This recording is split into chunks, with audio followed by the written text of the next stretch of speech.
ವಿಘ್ನಾಃ ಪ್ರಣಶ್ಯಂತೆ ಸಿದ್ಧ್ಯಂತಿ ಚ ಮನೋರಥಾಃ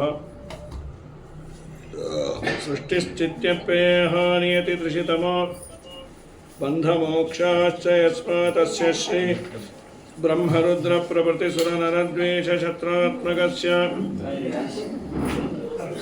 ವಿಷ್ಣೋರ್ವ್ಯಸ್ತಾಃ ಸಮಸ್ತಾಃ सकलगुणनिधिः सर्वदोषो व्यपेतः पूर्णानन्दव्ययो यो गुरुरपि परमः चिन्तयेतं महान्तम् जन्माद्यस्य यतोऽन्वयातितरतश्चार्थे स्वभिघ्नस्वराट् तेने ब्रह्महृदायादिकवये मुख्यन्ति यं सूरयः तेजो वारिमृदां यथा विनिमयो यत्र त्रिसर्गो मृषा धाम्ना स्वेन सदा निरस्तकुहकं सत्यं परं धीमहि अभ्रमं भङ्गरहितं अजडं विमलं सदा आनन्दतीर्थमतुलं भजे तापत्रयापहं पूज्याय राघवेन्द्राय सत्यधर्मरताय च भजतां कल्पवृक्षाय नमतां कामधेनवे सत्याभिज्ञकराब्जोत्थान् पञ्चाशद्वर्षपूजकान् सत्यप्रमोदतीर्थार्यान्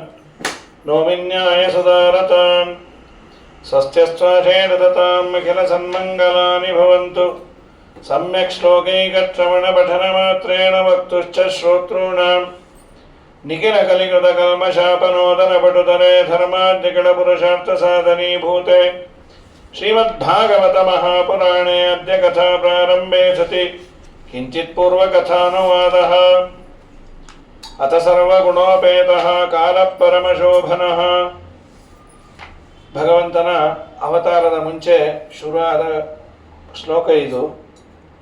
ಸತ್ಯಧರ್ಮತೀರ್ಥ ಶ್ರೀಪಾದಂಗಳವರು ಒಂದು ಪ್ರಶ್ನೆ ಮಾಡಿಕೊಂಡು ಉತ್ತರ ಕೊಟ್ಟರು. ಕೃಷ್ಣಾವತಾರ ಉಪವಾಸ ಮಾಡಬೇಕು ಅಂತ ವೇದವ್ಯಾಸ ದೇವರು ಭಾಗವತದಲ್ಲಿ ಹೇಳಿಲ್ಲ, ನೀವ್ಯಾಕೆ ಮಾಡ್ತೀರಿ?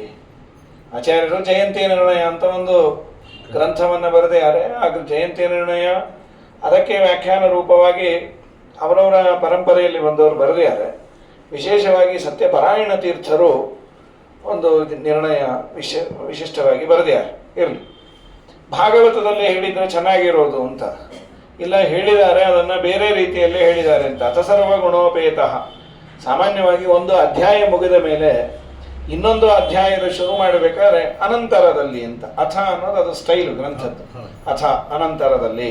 ಸುಮಧ್ವಜದಲ್ಲಿ ನಾವು 3-4 ಸರ್ಗದಲ್ಲಿ ನೋಡ್ತೇವೆ. ಅಥ ಈಶ ಸಲ್ಲೋಕದಯ ಸುಧಾರ್ಧಯ ಅಥ ಕದಾಚನ ಸುಂದರ ನಂದನ ಅಥ ಹೈಮಾವತೆ ತಟಾಂತರೆ.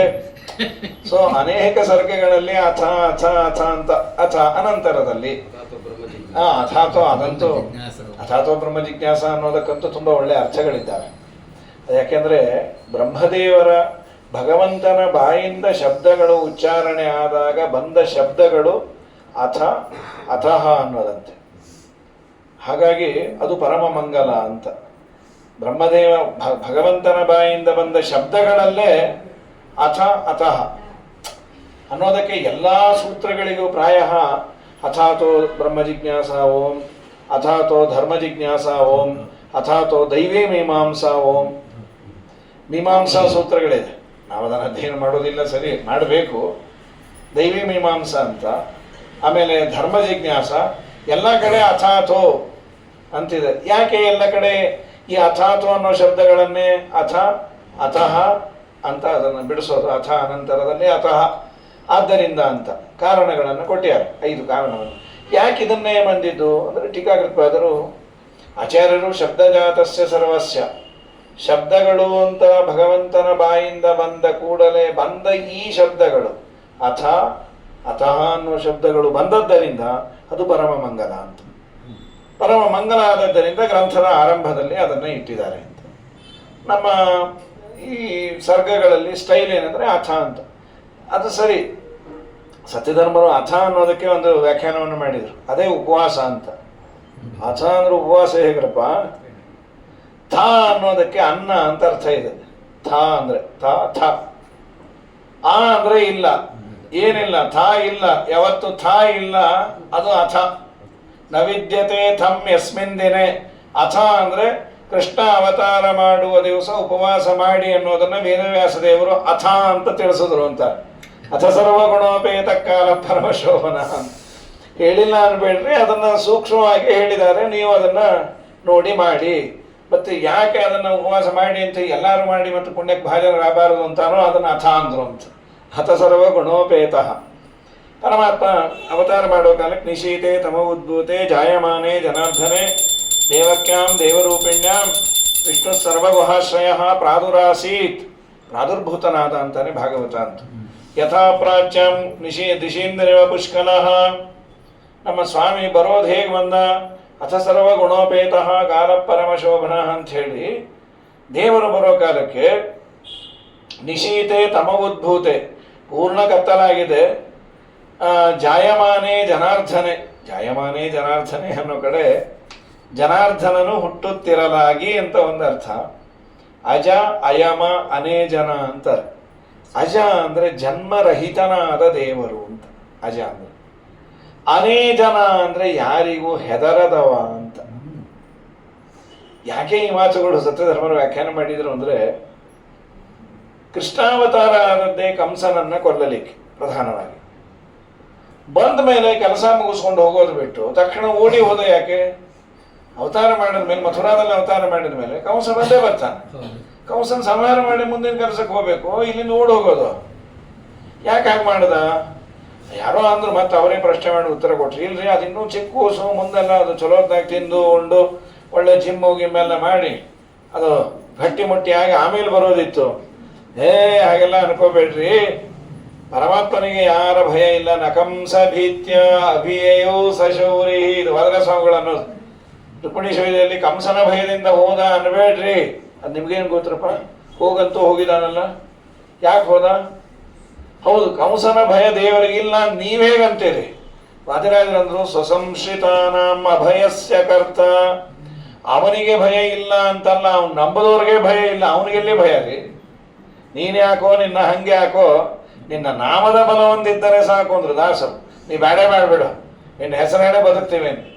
ಕರಿಮ ಕರಿಗೆ ಸಿಕ್ಕಿ ಮೊರೆ ಇಡುತ್ತಿರುವಾಗ ಆದಿ ಮೂಲ ಎಂಬ ನಾಮವೇ ಕಾಯಿತು. ಆದಿ ಮೂಲ ಎಂಬ ನಾಮವೇ ಕಾಯಿತು. ನೀನ್ಯಾಕೋ ನಿನ್ನ ಹಂಗ್ಯಾಕೋ, ನಿನ್ನ ನಾಮದ ಬಲವನ್ ಇದ್ದರೆ ಸಾಕು. ಪ್ರಹ್ಲಾದನ ಪಿತಾ ಬಾಧಿಸುತ್ತಿರುವಾಗ ನರಹರಿ ಎಂಬ ನಾಮವೇ ಕಾಯಿತು. ನರಹರಿ ಎಂಬ ನಾಮವೇ ಕಾಯಿತು. ನೀನ್ಯಾಕೋ ನಿನ್ನ ಹಂಗ್ಯಾಕೋ. ಅವನ ನಾಮೋಚ್ಚಾರಣೆ ಮಾಡಿದರೆ, ನಾಮವನ್ನ ಚೆನ್ನಾಗಿ ಗಟ್ಟಿಯಾಗಿ ನಾವು ಉಚ್ಚಾರಣೆ ಮಾಡಿದಾಗ ಯಾವ ಭಯ ಇಲ್ಲ. ಅವನ ನಾಮಕ್ಕೆ ಈ ತಾಕತ್ತಿದೆ ಅಂದ್ರೆ ಅವನಿಗೆಲ್ಲಿ ಭಯ? ಸ್ವಸಂಶ್ರಿತಾನಾಂ ಅಭಯಸ್ಯ ಕರ್ತ. ಮತ್ತು ಹೋದ ಯಾಕೆ? ಸ್ವವಲ್ಲಭಾಂ ನಂದ ಕಲತ್ರ ಜಾತ ಮನೋರಮಾಂ ಈಕ್ಷುತುಮೇವ ಸೋಗಾತ್ ಅಂದ್ರು ವಾದರಾಜರು. ಅಲ್ರಿ ಏನ್ ಕಾಮನ್ ಸೆನ್ಸ್ ಇಲ್ಲ ಯಾಕ್ರಪ್ಪ? ಅಲ್ಲಿ ಹೆಂಡತಿ ಹುಟ್ಟಿದ್ಲಪ್ಪ ದುರ್ಗಮ್ಮ, ಆ ಹೆಂಡತಿ ನೋಡ್ಲಿಕ್ಕೆ ಓಡೋದಂತ. ಅವನಿಗೆ ಆ ಹೆಂಡತಿ ನೋಡೋ ಕ್ಯೂರಿಯಾಸಿಟಿ, ಅದಕ್ಕೆ ಓಡೋದ ಅಂತ. ಯಶೋದಯ ಮಡಿಲಲ್ಲಿ ದುರ್ಗಾ ಅವತಾರ ಮಾಡಿದ್ದು ಸ್ವವಲ್ಲಭಾಂ, ತನ್ನ ವಲ್ಲಭಳು ಪ್ರೀತ್ಯಾಸ್ಪದಳು. ನಂದ ಕಲತ್ರ ಜಾತಾಂ, ನಂದನ ಹೆಂಡತಿಯಲ್ಲಿ ಅವತಾರ ಮಾಡಿದ. ಮನೋರಮಾಂ ಈಕ್ಷಿತಮೇವ ಸೋಗಾತ್. ಇವನು ಇಷ್ಟು ಕ್ಯೂರಿಯಾಸಿಟಿಯಿಂದ ರಾತ್ರಿ 12 ಆದ್ರೂ ಅಲ್ಲಿ ಓಡಿ ಹೋದ್ರೆ ಅವಳು ವಾಪಸ್ ಬಂದ್ಬಿಟ್ಲು. ಯಾಕೆ ಬಂದು? ಮ್ಯೂಚುವಲ್ ಟ್ರಾನ್ಸ್ಫರ್ ಇದ್ದಾಗ ಗಂಡ ಹೆಂಡತಿ ಇಬ್ರು ಟ್ರೈ ಮಾಡಿದ್ರು, ಯಾಕಂದ್ರೆ ಒಬ್ರದಾದ್ರೆ ಒಬ್ರು ಕ್ಯಾನ್ಸಲ್ ಮಾಡೋಣ ಅಂತ. ಒಂದೇ ದಿವಸಕ್ಕೆ ಇಬ್ಬರದು ಟ್ರಾನ್ಸ್ಫರ್ ಆಯ್ತು. ಇವನ ಸ್ಥಳಕ್ಕೆ ಅವಳು ಬಂದು, ಅವಳ ಸ್ಥಳಕ್ಕೆ ಇವನು ಹೊಟ್ಟೋದ. ಹಾಗಾಯ್ತಲ್ಲ. ಅವಳು ಯಾಕೆ ಬಂದರು? ರಾಜರಂದ್ರು, ನಿಮಗೆ ಮಗು ರೀ, ನಮಗೆ ಯಜಮಾನ್ರಿ ಅವರು, ನಮಗೇನೊಂದು ನಾಚಿಕೆ ಆಗತ್ತಪ್ಪ ಬೌದ್ಧಾವತಾರ ರಾಮಕ್ಷೇತ್ರ ನೋಡ್ಲಿಕ್ಕೆ. ಅದಕ್ಕೆ ಅವಳು ಪುಟ್ಟ ಕೂಸಿನ ರೂಪ ತಗೊಂಡು ಏನು ಅಂತ ವದರ ಸ್ವಾಮಿಗಳು.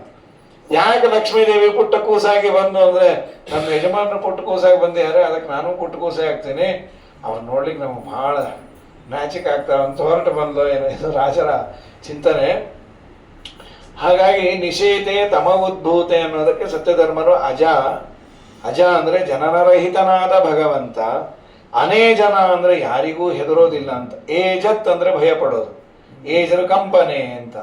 ಅನೇಜತ್ ಅಂದರೆ ಯಾರಿಗೂ ಭಯ ಪಡದವ. ಆಯ್ತಾ? ನಿಶೀತೆ ತಮಗುದ್ಭೂತೆ ಜಾಯಮಾನೆ ಜನಾರ್ಧನೆ ಅಜ ಅಯಮ ಅನೇಜನ. ಅಯಮ ಅಂತ, ಅಯಮ ಅಂದರೆ ಅಸದೃಶ, ಇವನಿಗೆ ಹೋಲಿಸ್ಲಿಕ್ಕೆ ಇನ್ನೊಬ್ಬರಿಲ್ಲೇ ಇಲ್ಲ.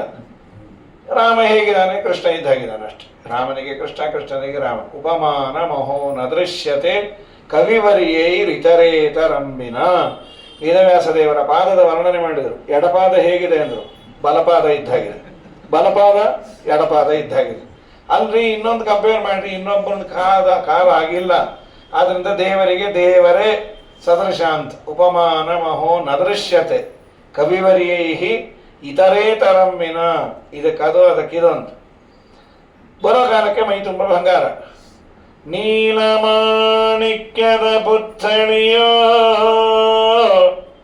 ನವರತುನದ ಹೊಣಪೋ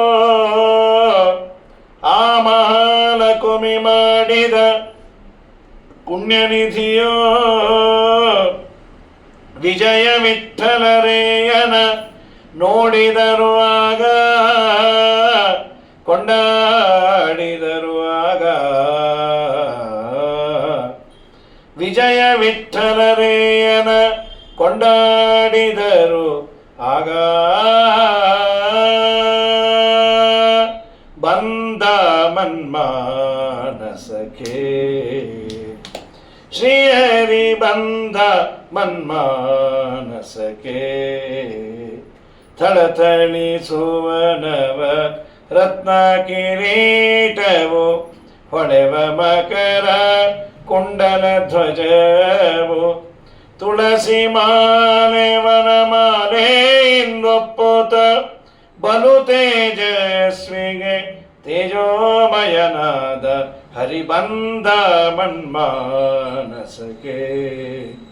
ಶ್ರೀಹರಿ ಇಂದಿರೆ ರಮಣ ಗೋವಿಂದ ಆನಂದದಿ ಇಂದಿರೆ ರಮಣ ಮುಕುಂದ ಆನಂದದಿ ಬಂದ ಮನ್ಮಾನಸಕ್ಕೆ. ಲಲನೆ ರುಕ್ಮಿಣಿ ಸತ್ಯಭಾಮೇರಿನ್ನೊಡಗೂಡಿ ನಲಿದಾಡುತ್ತ ಎನ್ನ ಹೃದಯ ಮಂದಿರಕ್ಕೆ. ಬಲು ಬಲು ವಿಗಡ ಅಜ್ಞಾನಾಂಧಕಾರದ ಕುಲವ ನೋಡಿಸಿ ಮತ್ಕುಲ ದೈವ ಮೂರುತಿ ಬಂದ ಮನ್ಮಾನಸಕ್ಕೆ. ಶ್ರೀಹರಿ ತಮದ್ಭುತಂ ಬಾಲಕಂ ಅಂಬುಜೇಕ್ಷಣಂ ಚತುರ್ಭುಜಂ ಶಂಖಗದಾದ್ಯುತಾಯುಧಂ ಶ್ರೀವತ್ಸಲಕ್ಷ್ಮಂಗಲ ಶೋಭಿಕೌಸ್ತುಭಂ ಪೀತಾಂಬರಂ ಸಾಂದ್ರಪಯೋಧ ಸೌಭಗಂ. ಮಹಾರ ವೈಢೂರ್ಯ ಕಿರೀಟ ಕುಂಡಲ ತ್ವಿಷಾ ಪರಿಶ್ವಕ್ತ ಸಹಸ್ರಕುಂತಲಂ ಮುದ್ದಾಮ ಕಾಂಚಂಗದ ಕಂಕಣಾದಿಭಿಃ ವಿರೋಚಮಾನಂ ವಸುದೇವ ಐಕ್ಷತ. ತಮದ್ಭುತಂ ಬಾಲಕಂ, ಅದ್ಭುತ ಬಾಲಕ ದೇವರು. ಯಾಕೆ ಅಂದರೆ ಚತುರ್ಭುಜ. ಅವನು ಬರೋ ಕಾಲಕ್ಕೆ ಅದ್ಭುತ ಬಾಲಕ. ಸಾಮಾನ್ಯರಂತೆ ಬಂದಿಲ್ಲ. ನಾವು ವೆಂಕಟೇಶ ಸ್ತೋತ್ರ ಅಂತೀವಲ್ಲ ದೇವರನ್ನ, ಕಲ್ಯಾಣಾದ್ಭುತ ಗಾತ್ರಾಯ ಕಾಮಿತಾರ್ಥ ಪ್ರದಾಯನೆ. ಅದ್ಭುತ ಗಾತ್ರ ಅಂದರೆ ದೇಹ ಅಂತ. ತಮದ್ಭುತಂ ಬಾಲಕಂ ಅಂತ. ಏನಲ್ಲ ಅದ್ಭುತವಾದ ದೇಹ.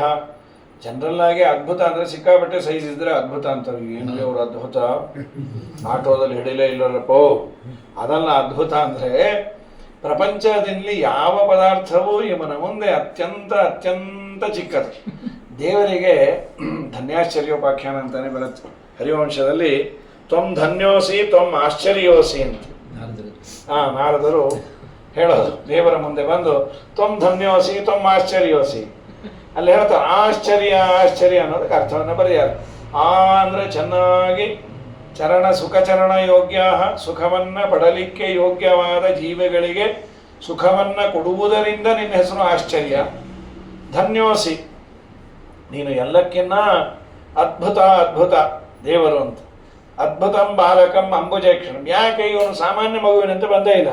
ಚತುರ್ಭುಜನಾಗಿದ್ದಾನೆ. ಶಂಖ, ಚಕ್ರ, ಗದಾ, ಪದ್ಮ, ಕರ್ಣ, ಕುಂಡಲ. ಬರೋ ಕಾಲಕ್ಕೆ 7 ವರ್ಷ ಬೇರೆ ಪೀತಾಂಬರಧಾರಿಯಾಗಿದ್ದಾನೆ.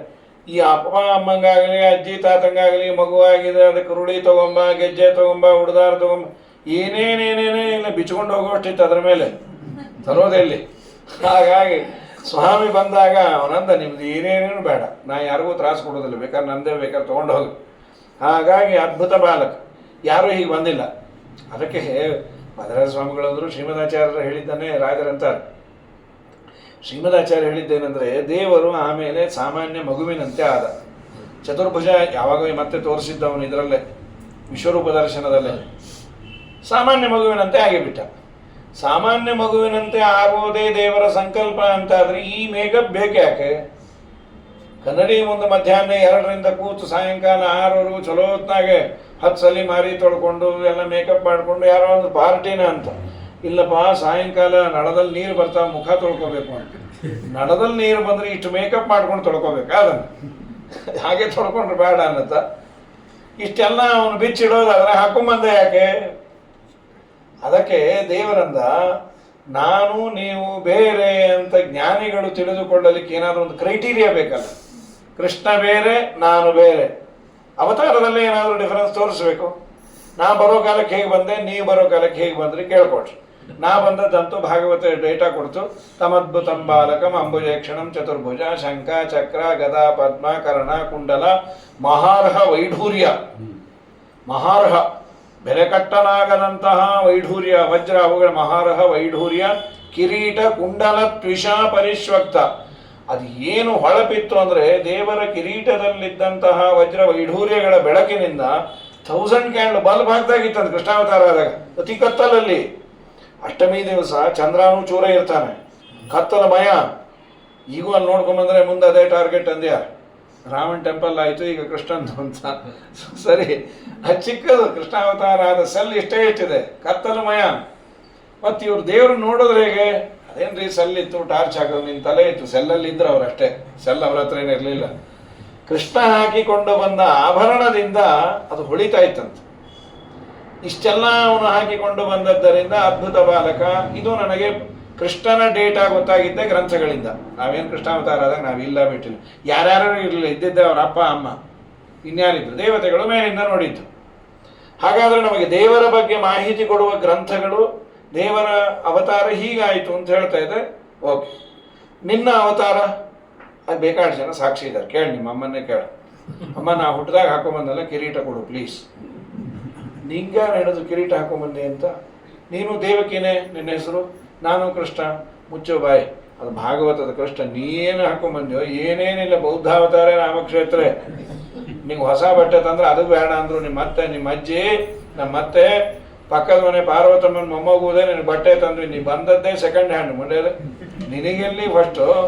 ಇವತ್ತು ವಾಸಿ, ಹಿಂದೆಲ್ಲ ಹೊಸ ಬಟ್ಟೆ ಹಾಕ್ತಿರ್ಲಿಲ್ಲ ಮಕ್ಕಳಿಗೆ. ಕೂಸುಟ್ಟೋ ಮುಂಚೆ ಕುಡಾವಿ ಹೊಲಿಸಬಾರ್ದು, ಇದೊಂದು ಸಂಪ್ರದಾಯ ಇತ್ತದು. ಅದು ಭಾಳ ಹಳೆ ಬಟ್ಟೆಯಿಂದಲೇ ಜೀವನ ಶುರು ಆಗೋದು ನಮ್ಮದು. ಇವತ್ತೆಲ್ಲ ಯಾರು ಒಪ್ಪಲ್ಲ ಅದೆಲ್ಲ. ಹಳೆ ಬೆಳೆಸಿಟ್ಟು ಹಳೆ ಕೇಳೋ, ನಿಮ್ಮನೆ ಹಳೆ ಧೋತ್ರ ಗೀತ್ರ ಇದ್ರೆ ಕೊಡ್ರವ, ನಮ್ಮ ಮಗುಗೆ ಬೇಕು, ಒಂದು ಮೂತಿಗೆ ಹೊಡಿತಾರೆ ಈಗ. ಹಳೆ ಧೋತ್ರ ಅಂದರೆ ಏನಿದ್ರು ದಿನ ಬರ್ತಾರವ್ರು. ಯಾವುದೋ ಒಂದು ಸಾಯಿ ಇದಿದೆ ಅಂತ ಹೇಳಿ ಬಟ್ಟೆ ಇದ್ರೆ ಕೊಡ್ರಿ. ಅದು ಏನು ಅವ್ರು ಬಟ್ಟೆನೇ ತಿಂತಾರೋ ಏನೋ. ಅದು ಅದೊಂದು ಅನಾಥಾಶ್ರಮ ನಮ್ಮ ಮನೆ ಹತ್ರ ಬರ್ತಾರೆ, ಪ್ರತಿ ದಿವಸ ಬರ್ತಾರಪ್ಪ, ಅದು ಬಟ್ಟೆ ಕೊಡ್ರಿ ಅಂತ. ಅದು ಏನು ಅಷ್ಟು ಬಟ್ಟೆ ಯಾರು ಕೊಟ್ಟಿಲ್ಲ ಅನ್ಕೊಳ್ರಿ ಅಂತೂ. ತಮದ್ಭುತಂ ಬಾಲಕಂ, ನಮ್ಮ ಸ್ವಾಮಿ ಬಂದದ್ದು ಮೈ ತುಂಬ ಆಭರಣ ಹಾಕೊಂಬಂದ. ನೀ ಹೇಗೆ ಬಂದೆ? ಏನೇನೇನೇನೇನೇನೇನಿಲ್ಲ. ಹಾಗಾಗಿ ಏನೋ ತಂದೆ ತಾಯಿ ಸಮಾಧಾನಕ್ಕೆ ಹೆಸರಿಟ್ಟಿರ್ತಾರೆ. ಗಂಡ ಆದರೆ ಬಂಗಾರಪ್ಪ, ಹೆಣ್ಣಾದರೆ ಸುವರ್ಣ ಬಾಯಿ ಅಂತ. ಏನೇನೇನೇನು ಸುವರ್ಣ ಇರೋದಿಲ್ಲ. ನಮ್ಮ ಸ್ವಾಮಿ ಬಂದಾಗ ಮೈ ತುಂಬ ಬಂಗಾರ ಇತ್ತು. ಯದೀಹ ಜಾತೋ ವಸುದೇವ ವೀರ್ಯಾತ್, ಇದು ರಾಜರ ಒಂದು ಟಾಂಗ್ ಕೊಡೋದು ಅಂತಾರಲ್ಲ, ಯುಕ್ತಿ. ಯದೀಹ ಜಾತೋ ವಸುದೇವ ವೀರ್ಯಾತ್, ವಸುದೇವನ ವೀರ್ಯದ ವಿಕಾರವೇ ಕೃಷ್ಣನ ದೇಹ ಅಂತ ಹಠ ಮಾಡೋದಾದ್ರೆ ತದಾ ಕುತಸ್ತಸ್ಯ ವಿಭೂಷಣಾನಿ. ಈ ಆಭರಣ ಎಲ್ಲ ಎಲ್ಲಿಂದ ಬಂತಪ್ಪ? ತದಾ ಕುತಸ್ತಸ್ಯ ವಿಭೂಷಣಾನಿ ವರಾಂಬರಂ, ಪೀತಾಂಬರ, ಇದೆಲ್ಲ ಎಲ್ಲಿಂದ ಬಂತು? ಹಾಗಾಗಿ ವಸುದೇವ ದೇವಕಿಯು ತಿಂದ ಅನ್ನದಿಂದ ನಿರ್ಮಿತವಾದದ್ದು ದೇವರ ದೇಹ ಅಲ್ಲ, ಜ್ಞಾನಾನಂದಾತ್ಮಕವಾದ ದೇಹ. ಹೀಗೆ ತಿಳಿಯಿರಿ. ಇಲ್ಲಪ್ಪ ನಮಗೆ ಚಟ, ವಸುದೇವನ ಮಗ ವಾಸುದೇವ ಅನ್ಲೇಬೇಕು. ಅನ್ಲೇಬೇಕು ಅಂದರೆ ನಾನೊಂದು ಬೈಪಾಸ್ ರೂಟ್ ಹೇಳ್ಕೊಡ್ತೇನೆ ಅಂದರು ವಾದಿರಾಜರು. ಅನ್ಕೋ, ಪಾಪ ಬಂದಿರಬಾರ್ದು, ಪುಣ್ಯ ಬಂದಿರಬೇಕು, ಹೇಳ್ರಿ ಅಂದರು. ವಸುದೇವನ ಮಗ ವಾಸುದೇವ ಅಂತ ಎರಡು ರೀತಿಯಿಂದ ಅನ್ಬೋದು. ವಸುದೇವ ತಿಂದ ಅನ್ನದಿಂದ ನಿರ್ಮಿತವಾದ ದೇಹ ಉಳ್ಳವನು ಯಾರೋ ಅವನು ವಾಸುದೇವ. ನಾವೆಲ್ಲರೂ ತಂದೆ ತಾಯಿಗಳಿಗೆ ಯಾಕೆ ಋಣಿಗಳಾಗಿರಬೇಕು ಅಂದರೆ ಈ ದೇಹವೇ ಅವರು ತಿಂದ ಅನ್ನದ್ದು. ಆಮೇಲೆ ಮೊದಲು ಇನ್ನು ಒಂದು ಸ್ಟ್ರಕ್ಚರ್ ಅಂತೂ ಕೊಟ್ಟವರು ಅವರು. ಆಮೇಲೆ ಆಚೆ ಬಂದ್ಮೇಲೆ ನೀನು ಗರ್ಭದಿಂದ ಆಚೆ ಬಂದ್ಮೇಲೆ ತಂದೆಕಿನ್ನ ತಾಯಿದು ತುಂಬ ಋಣ ಹೆಚ್ಚು. ಏನೋ ಅವಳು ತಿನ್ನೋ ಅನ್ನದಿಂದಲೇ ಡೆವಲಪ್ ಆದದ್ದು ಗರ್ಭದಲ್ಲಿ. ಆಮೇಲೆ ಹೊರಗೆ ಬಂದ್ಮೇಲೆ ನೀನೇನೋ ತಿಂದೆ ಮಾಡಿದೆ, ಗಟ್ಟಿ ಮುಟ್ಟಿ ಆದಿ ಸರಿ. ಅಂತೂ ಮೂಲತಃ ಈ ದೇಹ ನಿನಗೆ ಗಟ್ಟಿ ಆಗುವ ಮುಂಚೆ ಕೊಟ್ಟವಳು ತಾಯಿ, ತಂದೆ. ನಮ್ಮ ಸ್ವಾಮಿಯ ದೇಹ ನಿರ್ಮಾಣ ಆದದ್ದು ಹಾಗೇನಾ? ಅಲ್ಲ, ಜ್ಞಾನಾನಂದಾತ್ಮಕವಾದದ್ದು. ಅದು ಹೆಂಗಂತೀರಿ? ಮತ್ತು ಈ ವಜ್ರ ವೈಢೂರ್ಯ ಇದೆಲ್ಲ ಇತ್ತಲ್ಲ, ಇದೆಲ್ಲ ಇದ್ರೆ ಆ ಗರ್ಭಿಣಿ ಗತಿ ಏನ್ರಿ? ಇತ್ಲಾಗ ಶಂಖ, ಅತ್ಲಾಗ ಚಕ್ರ, ಇತ್ಲಾಗ ಕಿರೀಟ, ಏನು ಹಿಡಿತಾಳೋ ಏನೋ ಇವಳು. ಅದು ಬರೋ ಕಾಲಕ್ಕೆ 7 ವರ್ಷದ ಕೂಸವನು. ಸರಿ, ಹಾಗಾದರೆ ವಸುದೇವನ ಮಗ ವಾಸುದೇವ ಅನ್ನೋದು ಎರಡು ರೀತಿಯಿಂದ ಅನುಭವ. ಒಂದು, ವಸುದೇವ ತಿಂದ ಅನ್ನದಿಂದ ಅವನ ದೇಹ ನಿರ್ಮಿತವಾಗಿದ್ದರೆ ವಾಸುದೇವ, ಅದು ರೂಲ್ಡ್ ಔಟ್, ಇಲ್ಲ. ಇನ್ನೊಂದು ಯಾವುದು? ಯದೀಯ ರೂಪಂ ಪ್ರಕಟೀಕರೋತಿ. ಶಾಸ್ತ್ರದಲ್ಲಿ ಒಂದು ನಿಯಮ ಇದೆ, ಯಾರು ಯಾವುದರ ಆವಿಷ್ಕಾರಕ್ಕೆ ಯಾವುದನ್ನು ತೋರಿಸಿ ಕೊಡ್ತಾರೆ ಅವರು ಅದಕ್ಕೆ ಅಪ್ಪ ಅಂತ. ಜನಕ್ಕೆ ಕಾಣದೇ ಇದ್ದದ್ದನ್ನು ಅವನು ಕಂಡು ಹಿಡಿದರೆ, ಇದ್ದದ್ದೇ ಇರ್ಬೋದು. ಈಗ ಈ ಭಾರತ ದೇಶವನ್ನು ವಾಸ್ಕೋ ಡ ಗಾಮ ಕಂಡು ಹಿಡಿದ ಅಂತ, ಕಂಡು ಹಿಡಿಲಿಕ್ಕೆ ಇದ್ದದ್ದೇ ಅವನ ಆದೇಶದಿಂದ ಬಂದು ಇಲ್ಲಿ ಒಂದು ಜನಜೀವನ ಇದೆ, ಇಲ್ಲಿ ಒಂದು ವ್ಯವಸ್ಥೆ ಇದೆ ಅಂತ ಅವನು ಹೇಳಿಕೊಟ್ಟ. ಯಾವುದನ್ನ ಯಾರು ಕಂಡು ಹಿಡಿದು ಕೊಡ್ತಾರೋ ಅದರ ಅಪ್ಪ ಅವನು. ಈ ದಿಶೆಯಲ್ಲಿ ಇದ್ದ ಕೃಷ್ಣನೇ ಕಾಣುವುದಕ್ಕೆ ವಸುದೇವ ಒಂದು ರೀತಿಯಿಂದ ಕಾರಣನಾದದ್ದರಿಂದ ವಸುದೇವನ ಮಗ ವಾಸುದೇವ ಅಂತ ಬೇಕಾರನ್ರಿ. ತಿಂದ ಅನ್ನದಿಂದ ನಿರ್ಮಾಣ ಆದದ್ದಲ್ಲ, ವಸುದೇವನನ್ನ ನನಗೆ ತೋರಿಸಿಕೊಟ್ಟವನು, ವಾಸುದೇವನನ್ನ ತೋರಿಸಿಕೊಟ್ಟವನು ವಸುದೇವ ಅಂತ ಬೇಕಾರನ್ರಿ. ಪಾಪವೂ ಇಲ್ಲ, ನಿಮ್ಮ ಚಟಾನು ತೀರ್ತು. ಆದರೆ ಅವರ ಇನ್ನೊಂದು ಲಾಜಿಕನ್ನು ವಾದರಾಜರಂತಾರೆ, ಅಲ್ರಪ್ಪ, ವಸುದೇವನ ಮಗ ವಾಸುದೇವ ಕೃಷ್ಣ ಅಂತ ಯಾರು ಅನ್ಬೇಕು? ಫಸ್ಟು ತಂದೆ ಅನ್ಬೇಕು, ತಾಯಿ ಅನ್ಬೇಕು, ಆಮೇಲೆ ಮಂದಿ ಅನ್ಬೇಕು. ಅವರಿಬ್ಬರು ಸ್ತೋತ್ರ ದೇವರನ್ನು ನೋಡಿದ ಕೂಡಲೇ ಅಂತಾರೆ, ವಿದಿತೋಸಿ ಭವಾನ್ ಸಾಕ್ಷಾತ್ ಪುರುಷ ಪ್ರಕೃತೆ ಪರಃ ಕೇವಲಾನುಭವಾನಂದ ಸ್ವರೂಪ. ಮೊದಲನೇ ಪದ್ಯವೇ ವಸುದೇವಂದಿದು. ಸ್ವಾಮಿ ನೀನು ನನ್ನ ಮಗ ಅಲ್ಲ, ಲಕ್ಷ್ಮೀಪತಿ ಎಂದ. ಭವಾನ್ ಸಾಕ್ಷಾತ್ ಪುರುಷ ಪ್ರಕೃತೇ ಪರಃ, ಪ್ರಕೃತಿ ತತ್ವಕ್ಕೆ ನಿಯಾಮಕಳಾದ ಲಕ್ಷ್ಮೀಕಿನ್ನ ನೀನು ಎತ್ತರದಲ್ಲಿರೋನು, ಲಕ್ಷ್ಮೀಪತಿ ನೀನು. ಮತ್ತೆ ನಿನ್ನ ದೇಹ ಕೇವಲಾನುಭವಾನಂದ ಸ್ವರೂಪ, ಜ್ಞಾನ ಆನಂದಗಳೇ ನಿನ್ನ ದೇಹ. ನಾವು ತಿಂದ ಅನ್ನದ್ದಲ್ಲ, ಇದು ಅವನಂದದ್ದು. ದೇವಕ್ಕೆ ಅನ್ನು ನಮ್ಮಪ್ಪ ನೀನು ನನ್ನ ಮಗ ಅಲ್ಲ. ತಂದೆಗೆ ಗೊತ್ತಿರತ್ತೆ, ತಾಯಿಗೆ ಗೊತ್ತಿರತ್ತೆ. ವಾದಿರಾಜರು ಇನ್ನೊಂಚೂರು ಒಳಗೆ ಹೋಗ್ತಾರೆ, ತಂದೆಗೆ ಒಂದು ವೇಳೆ ಗೊತ್ತಿಲ್ಲದೆ ಇದ್ರು ತಾಯಿಗಂತೂ ಗೊತ್ತೇ ಇರತ್ತೆ ಅಂತ. ಆ ತಾಯಿ ತಂದೆನೇ ನನ್ನ ಮಗ ಅಲ್ಲ, ನನ್ನ ಮಗ ಅಲ್ಲ, ನೀವ್ಯಾಕೆ ಹೊಡ್ಕೋತಿರೋ? ಪಾಪಕ್ಕೆ ಗುರಿ ಆಗಬೇಡ್ರಿ. ವಸುದೇವ ದೇವಕಿಯ ಮಗ ಅಲ್ಲ ಅವನು. ಆಚಾರ್ಯರು ಇನ್ನೊಂದು ಗ್ರಂಥವನ್ನು ಮಾಡ್ಯಾರೆ, ಯಮಕ ಭಾರತ. ಯಮಕ ಭಾರತದಲ್ಲಂತೂ ಶ್ರೀಮದಾಚಾರ್ಯ ಸ್ವಚ್ಛವಾಗಿ ಹೇಳಿದ್ದು, ಸೋಜನಿ ದೇವಕ್ಯಂತೆ ಸದೈವ ದೇವಕ್ಯಂತೆ. ಅದು ಯಮಕ ಅಂತಂದ್ರೆ ಬಳಸಿದ ಪದಗಳನ್ನೇ ಮತ್ತೆ ಮತ್ತೆ ಬಳಸಿ ಶ್ಲೋಕವನ್ನ ಮಾಡಿ ಆ ಪದಗಳಿಗೆ ಬೇರೆ ಬೇರೆ ಅರ್ಥ ಬರುವಂತೆ ವ್ಯಾಖ್ಯಾನ ಮಾಡೋದಕ್ಕೆ ಯಮಕ ಅಂತ. ಸೋಜನಿ ದೇವಕ್ಯಂತೆ ಸಹ ಕೃಷ್ಣ ಅಜನಿ ಅವತಾರ ಮಾಡಿದ. ಎಲ್ಲಿ? ದೇವಕ್ಯಂತೆ. ದೇವಕಿಯ ಅಂತೆ ಅಂದ್ರೆ ಸಮೀಪದಲ್ಲಿ ಅನ್ಬಿಟ್ರು. ದೇವಕಿ ಒಳಗಲ್ಲ, ದೇವಕಿಯ ಸಮೀಪದಲ್ಲಿ ಕೃಷ್ಣ ಕಂಡ. ಸೋಜನಿ ದೇವಕ್ಯಂತೆ ಸದೈವ ದೇವಕ್ಯಂತೆ. ಅವತಾರ ಯಾಕೆ ಮಾಡಿದ್ದು?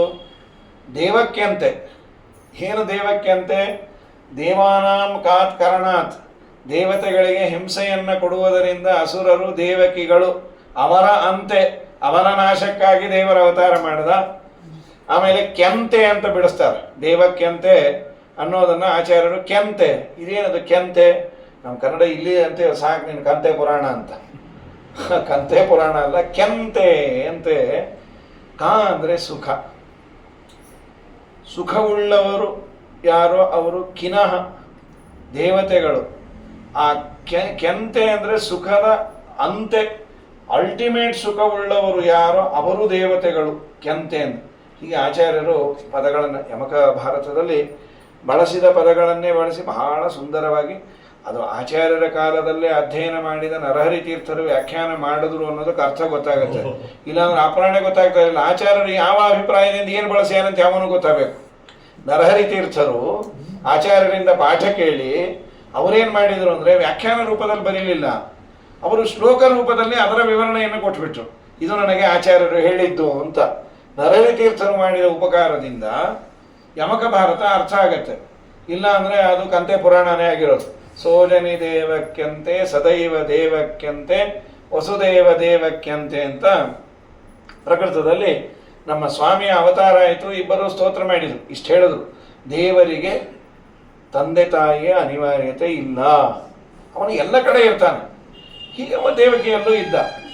ಅವಳೇ ಅಂತಾಳೆ, ವಿಶ್ವಮ್ಯದೇತಸ್ವತನೌ ನಿಶಾಂತೆ ಯಥಾವಕಾಶ ಪುರುಷ ಪರೋ ಭವಾನ್.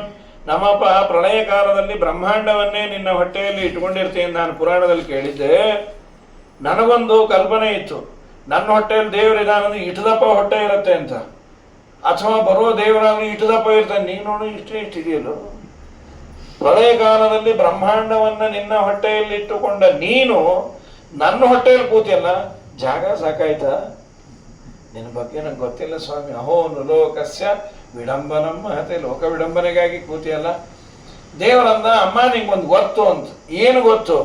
ಗೊತ್ತಿಲ್ಲ ಅನ್ನೋದು ಗೊತ್ತಲ್ಲ, ಅದೇ ನನ್ನ ಬಗ್ಗೆ ತಿಳುವಳಿಕೆ ಎಂದ. ದೇವರ ಬಗ್ಗೆ ಯಾರಿಗೆ ಗೊತ್ತಿಲ್ಲ ಅಂತ ಗೊತ್ತಿದೆ, he knows something. What he knows something? I don't know about the god, he knows something. ಯಾರಿಗೆ ನಿಮಗೆ ದೇವ್ರಿಗೆ ಗೊತ್ತ? ಓ, ದೇವರಿಗೆ ಆಶ್ಚರ್ಯ, ಹೇಗೆ ತಿಳ್ಕೊಂಡ ಅಂತ ತಲೆ ಅಂತ. ಲಕ್ಷ್ಮೀದೇವಿ ಅಂತ, ನಂಗೆ ಗೊತ್ತಿಲ್ಲ, ನನ್ನ ಗಂಡನ ಜೊತೆ ಸದಾ ಇತ್ತು, ನಿಂಗೆ ಏನು ಗೊತ್ತ? ಪೊಳೆವ ನೀರೊಳು ಗೆಲುವ ಮೋರಯ ನೆಲವ ನೋಡುವ ಸುಡಿವ ಕಂಬದೀಣಯ ನಳೆಯುವ ಬಳಿರೆ ಭಾರ್ಗವ ಖಳನ ಛೇದಿಸಿ ಕೊಳಲ ಧ್ವನಿಗೆ ನಳಿನ ಮುಖಿಯರ ನಾಚಿಸುವ ಬಲು ಹಯದಳದ ಹವಣೆಗಾರನೆ ತಿಳಿಯದೋ ನಿನ್ನಾಟ ತಿರುಪತಿಯ ವೆಂಕಟ. ಅರುಬಲ್ಲರು ನಿಮ್ಮ ಶೀಲಕುಮಿ ಮನಸ್ಸಿಗೆ ತೊರದಿಹ ಪರಬೊಮ್ಮ, ಉಳಿದವರು ಬಲ್ಲರೆ ನಿರಜಾಸನ ಬೊಮ್ಮ. ಇದು ನಿನ್ನ ಮರಮ ನೀರೊಳಗೆ ಮನೆ ಭಾರ ಬೆನ್ನಲಿ ಕೊರೆದಾಡಯ ನಾರಸಿಂಹನೆ ದರಯ ಬೇಡಿದ ಧೀರ ಪುರುಷನೆ ಮಾರಿ ಬಂಧನ ಮರಜನಕನೆ ನರಿಯರ ವ್ರತ ಒಳಿದು ಕುದುರೆಯ ನೀರಿ ಬೆರೆದ ಸುಂದರಂಗನೆ ತಿಳಿಯದೋ ನಿನ್ನಾಟ ತಿರುಪತಿಯ ವೆಂಕಟ. ಹಾಗಾಗಿ ನಿನ್ನ ಬಗ್ಗೆ ನಂಗೆ ಗೊತ್ತಿಲ್ಲ. ಆಯ್ತು, ಪರಮಾತ್ಮನನ್ನು ಸ್ತೋತ್ರ ಮಾಡಿ ಉಪಸಂಹರ ವಿಶ್ವಾತ್ಮನ್ ಅಧೋರೂಪಂ ಅಲೌಕಿಕಂ. ನಮ್ಮಪ್ಪ ನಿನ್ನ ಈ ಅಲೌಕಿಕವಾದ ರೂಪ ಪುಟ್ಟನ್ನು ಮಾಡ್ಕೊಳ್ಳೋ. ಯಾಕಮ್ಮ ಅಂದ, ನಮ್ಮ ಅಣ್ಣ ಬಂದರೆ ಸುಮ್ಮನೆ ಬಿಡೋದಿಲ್ಲೋ. ದೇವರಂದ, ಅಲ್ಲೇ ಇಷ್ಟೊತ್ತವರೆಗೂ ನಿನ್ನಿಂದಾನೇ ಜಗತ್ತಿನ ಸೃಷ್ಟಿ ಸ್ಥಿತಿ ಸಂಹಾರ ಲಯ ಬೇಕಾದ್ದೆಲ್ಲ ಆಗತ್ತೆ ಅಂತ ಹೇಳಿ ಇಷ್ಟು ಬೇಗ ನಿಂಗೆ ಮೋಹನ ಆಡ್ದಷ್ಟು ಸುಲಭ ಅಲ್ಲ. ಬಾಯಲ್ಲಿ ಹೇಳ್ತಾ ಇರ್ತೀವಿ, ಏನು ವೈರಾಗ್ಯದ ಬಗ್ಗೆ ಕೊಡಬೇಕು ದೇವರು, ನಾವು ಸುಖವಾಗಿರ್ಬೇಕ್ರಿ, ನಾವು ಪ್ರಯತ್ನ ಮಾಡಬಾರ್ದು. ಅವನೇನು ಕೊಡ್ತಾನೆ ಅದನ್ನು ತಿನ್ನಬೇಕು, ನಮ್ಮ ಪಾಲಿಂದ ಅವನು ಕೊಡ್ತಾನೆ ಅಂತ ಮಾತಾಡ್ತಾ ಮಾತಾಡ್ತಾ ಬಡಿಸೋನು ಬಂದು ಕೂಡ ಸ್ವಲ್ಪ ಚಿತ್ರಾನ್ನ ಜಾಸ್ತಿ ಹಾಕು, ನಮ್ಮ ಪಾಲಿಂದ ಅವ್ನು ಹಾಕ್ತಾನೆ. ಆದರೆ ಈ ಬಡಿಸೋರು ಹುಚ್ಚುಚ್ಚಾಗಿ ಬಡಿಸ್ತಾರೆ, ನಾವು ಕೇಳಿ ಹಾಕಿಸ್ಕೋಬೇಕು. ನಾ ಎಲ್ಲಿಗೆ ನಿಂತಿದ್ದೆ, ಮತ್ತೆ ಇನ್ನೇನೋ ಭಕ್ಷ್ಯ ಬಂತೆ ಸ್ವಲ್ಪ ಸರಿಗೆ ಹಾಕು, ಅವನು ಕೊಡೋನು ಕೊಡ್ತಾನವ. ಇದು ಹೇಳಿದಷ್ಟು ಸುಲಭ ಅಲ್ಲ ಇಂಪ್ಲಿಮೆಂಟೇಷನ್. ಜೀವನದಲ್ಲಿ ನಮಗೆ ಅದು ಬಂದಾಗ ಇನ್ನೊಬ್ಬರಿಗೆ 108 ಹೇಳ್ಬೋದು, ಹೀಗಿರಬಾರ್ದಾಗಿತ್ತು, ಇರಬಾರ್ದಾಗಿತ್ತು, ಅವ್ರು ಹಾಗಾರ ನಿನಗೆ ಬಿಡಕ್ಕೆ ಬಂದಾಗ ಹಾಗೆಲ್ಲ ದೇವರು ಕಾಣಿಸ್ತಾನೆ. ಪ್ರಕೃತದಲ್ಲಿ ಅವಳಂದು ನೀ ಪುಟಾಚಿಗೂ ಸಾಕು. ದೇವರಂದ, ಅಮ್ಮ ನಾನಿದು 3ನೇ ಬಾರಿನೇ ನಿನ್ನ ಅವತಾರ, ನಿನ್ನ ಗರ್ಭದಲ್ಲಿ ಬರೋದು. ಹೌದಾ ಸ್ವಾಮಿ, ನಮಗೇನು ನೆನಪೇ ಇಲ್ಲಲ್ಲ, ಯಾವಾಗ ಬಂದೆ? ವಾಮನನಾಗಿ ಅವತಾರ ಮಾಡಿದ್ದೆ, ಇನ್ನೊಮ್ಮೆ ಪೃಷ್ಟಿಗರ್ಭನಾಗಿ ಬಂದಿದ್ದೆ. ಪೃಷ್ಣಿ ಅಂತ ನಿನ್ನ ಹೆಸರು, ಅವನ ಹೆಸರು ಸುತಪ ಅಂತ, ಇದೇ ವಸುದೇವಂದು. ಪೃಷ್ಟಿಗರ್ಭ ಅಂತ ಅವತಾರ ಮಾಡಿದ್ದೆ ನಾನು. ಆ ಎರಡೂ ಅವತಾರದಲ್ಲಿ ವಿತ್ ಮೇಕಪ್ಪೇ ಬಂದೆ, ಇದೆಲ್ಲ ಹಾಕೊಂಡೇ ಬಂದೆ. ಈಗೇನಾದರೂ ನಾ ಬಿಚ್ಚಿಟ್ಟು ಬಂದೆ ಅಂದರೆ ನೀವು ಡೌಟ್ ಬರ್ತಾವ. ಏನಂತ? ಅದೆರಡು ಲೋಕನಾಥ, ಇದು ಲೋಕಲ್ನಾಥ ಅಂತ. ಇದು ಆಗಬಾರ್ದು, ಇದು ಗೋಕುಲ್ನಾಥ ಅಂತಾನೆ ಆಗಬೇಕು. ಅದಕ್ಕೆ ಹೀಗೆ ಬಂದೆ. ಆಮೇಲೆ ಬಭೂವ ಪ್ರಾಕೃತ ಶಿಶು ಪುಟಾಚಿ ಕೂಸಾಯ್ತು. ವಸುದೇವ ಕೇಳ್ದ, ಸ್ವಾಮಿ ಏನು ಮಾಡಬೇಕು? ನೀನು ನೋಡಿದ ಆನಂದದಿಂದ ನನಗೆ ಏನು ಮೈಂಡ್ ಬ್ಲ್ಯಾಂಕ್ ಆಗಿದೆ. ಯಾವುದೋ ಈ ಹಾಡು ಕೇಳೆ ಅಂತಿರ್ತಾರಲ್ಲ, ಮೈಂಡ್ ಬ್ಲೋಯಿಂಗ್. ಹೇಗಿದೆ ಅದು? I can't talk, I can't speak, that's all. ಯಾಕೆಂದ್ರೆ ಅವ್ನು ಏನು ಹೇಳೋದ ಅರ್ಥ ಆಗಿಲ್ಲ, ಹಳೇದು ಏನು ಕೇಳದೆ ಅದು ಮರೆಸೋಯ್ತು. ಹಾಗಾಗಿ ಇದ್ದಿದ್ದು ಕೃಷ್ಣಾರ್ಪಣ ಆಯಿತು, ಹೊಸದೇನು ಗೊತ್ತಾಗಲಿಲ್ಲ. ಸರಿ, ಪರಮಾತ್ಮ ಅಂತ ನಮ್ಮನ್ನು ಕರ್ಕೊಂಡು ಹೋಗಿ ಆ ನಂದಗೋಕುಲದಲ್ಲಿ ಬಿಟ್ಟು, ಆ ನಂದಗೋಕುಲದಲ್ಲಿ ಯಶೋದೆಯ ಮಡಿಲಲ್ಲಿ ದುರ್ಗಮ್ಮ ಅವತಾರ ಮಾಡಿ ಅದನ್ನು ಕರ್ಕೊಂಬ, ಎಕ್ಸ್ಚೇಂಜ್ ಮಾಡ್ಕೊಂಬ. ಸ್ವಾಮಿ ಬಾಗಲ, ಏನು ಬಾಗಲ? ತಾನಾಗೆ ತಕ್ಕೋತು ನೋಡು ಅಂದ. ಕರಸ್ಥ ದೇವಸ್ಯ ಕುತೋಂತರಾಯ. ಆ ಶ್ಲೋಕದಲ್ಲಿರೋ ಒಂದೊಂದು ಮಾತುಗಳು ಅದೇ ಒಂದು ಒಳ್ಳೆ ಗಾದೆ ಇದ್ದ ಹಾಗೆ. ಗಾದೆ ಅಷ್ಟೇ ಅಲ್ಲ, ನಮಗೊಂದು ಜೀವನದಲ್ಲಿ ಒಂದು ದೊಡ್ಡ ಎತ್ತರಕ್ಕೆ ಇರಲಿಕ್ಕೆ ಔಷಧಿ ಇದ್ದಾಗೆ.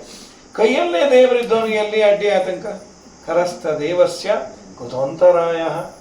ಎಲ್ಲಿ ಅಡ್ಡಿ ಆತಂಕ ಅಂದರೆ, ಒಂದು ದೇವರು ಹೇಳೋದು, ಎಲ್ಲನ ಯಾತ್ರೆಗೆ ಹೋಗ್ಬೇಕಾದ್ರೆ, ಎಲ್ಲನೂ ಹೋಗ್ಬೇಕಾದ್ರೆ ಒಂದು ಸಣ್ಣ ದೇವರ ಪೆಟ್ಟಿಗೆನ ಅತಿ ದೊಡ್ಡ ತೊಗೊಂಡು ಹೋಗಾಗಿಲ್ಲ. ಈಗೆಲ್ಲ ಸ್ಕ್ಯಾನ್ ಹೋಗಿ ಏನು ಮಾಡಿ, ಕೃಷ್ಣಾಜಿನ ಅಂದರೆ ಜಿಂಕೆ ಮೇಲೆ ಹೋಗೋದಂತೆ, ಕೃಷ್ಣಾಜಿನ ಹಿಡ್ಕೋಬಾರ್ದು ಅಂತ.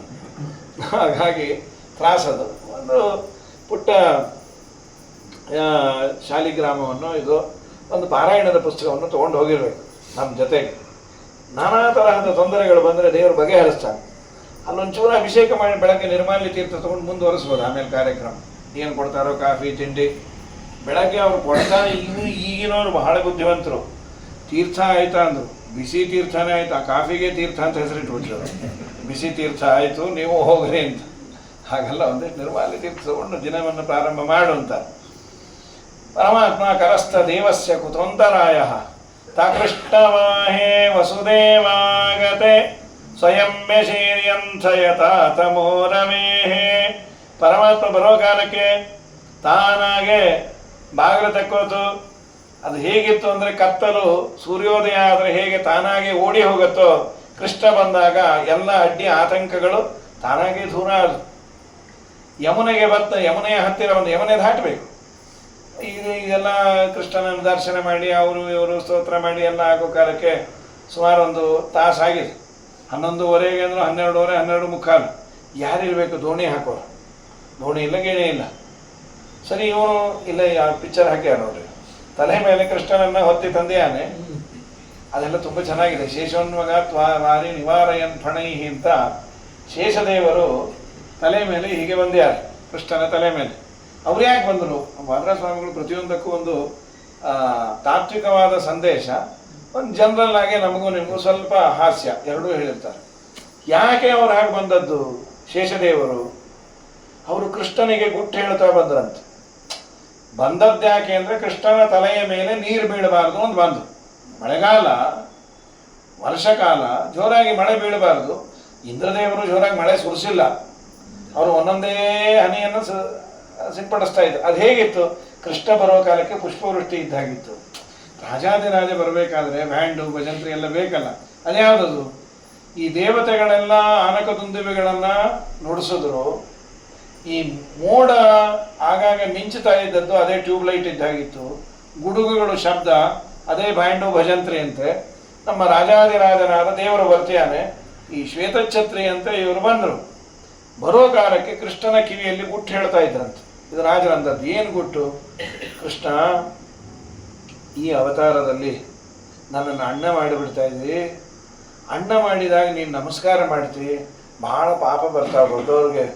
ದೊಡ್ಡವರಿಂದ ನಾವು ನಮಸ್ಕಾರ ಮಾಡಿಸ್ಕೋಬಾರ್ದು. ನಿನ್ನಷ್ಟು ದೊಡ್ಡವ್ರು ನಂಗೆ ನಮಸ್ಕಾರ ಮಾಡಿದ್ರೆ ಗತಿ ಏನು?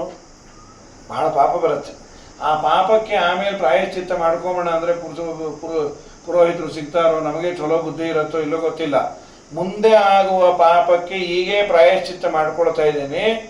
ಈಗ ನಿನ್ನ ತಲೆಯ ಮೇಲೆ ನೀರು ಬೀಳದಂತೆ ನಾನು ಏನು ಶ್ವೇತಛತ್ರ ಹಿಡ್ದೇನಲ್ಲ, ಈಗೇನು ಪುಣ್ಯ ಬರ್ತಾವ ಆ ಪುಣ್ಯಕ್ಕೂ ಮುಂದೆ ಬರುವ ಪಾಪಕ್ಕೂ ಎರಡನ್ನೂ ನೋಡಿ ಕ್ಯಾನ್ಸಲ್ ಮಾಡಿಬಿಡು. ಅಲ್ಲಿ 20 ಪುಣ್ಯ 20 ಪಾಪ ಎರಡೂ ಹೋಗಿ ಶೇಷದೇವರು ನ್ಯೂಟ್ರಲ್. ಅದನ್ನ ಗುಟ್ಟು ಹೇಳ್ತಾ ಇದ್ರು ಏನು, ಶೇಷೋನ್ವಾಗ ತ್ವಾರಿ ನಿವ.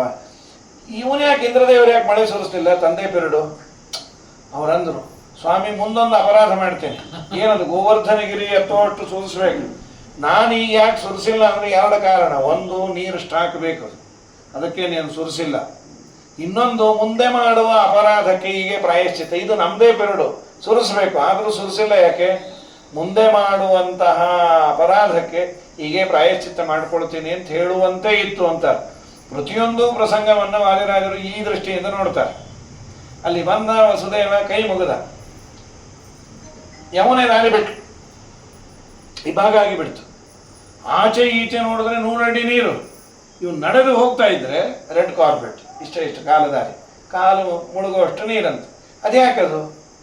ಕರಸ್ಥ ದೇವಸ್ಯ ಕುತಂತರಾಯ, ಕೈಯಲ್ಲೇ ದೇವರಿದ್ದವನಿಗೆ ಎಲ್ಲಿ ಅಡ್ಡಿ ಆತಂಕ.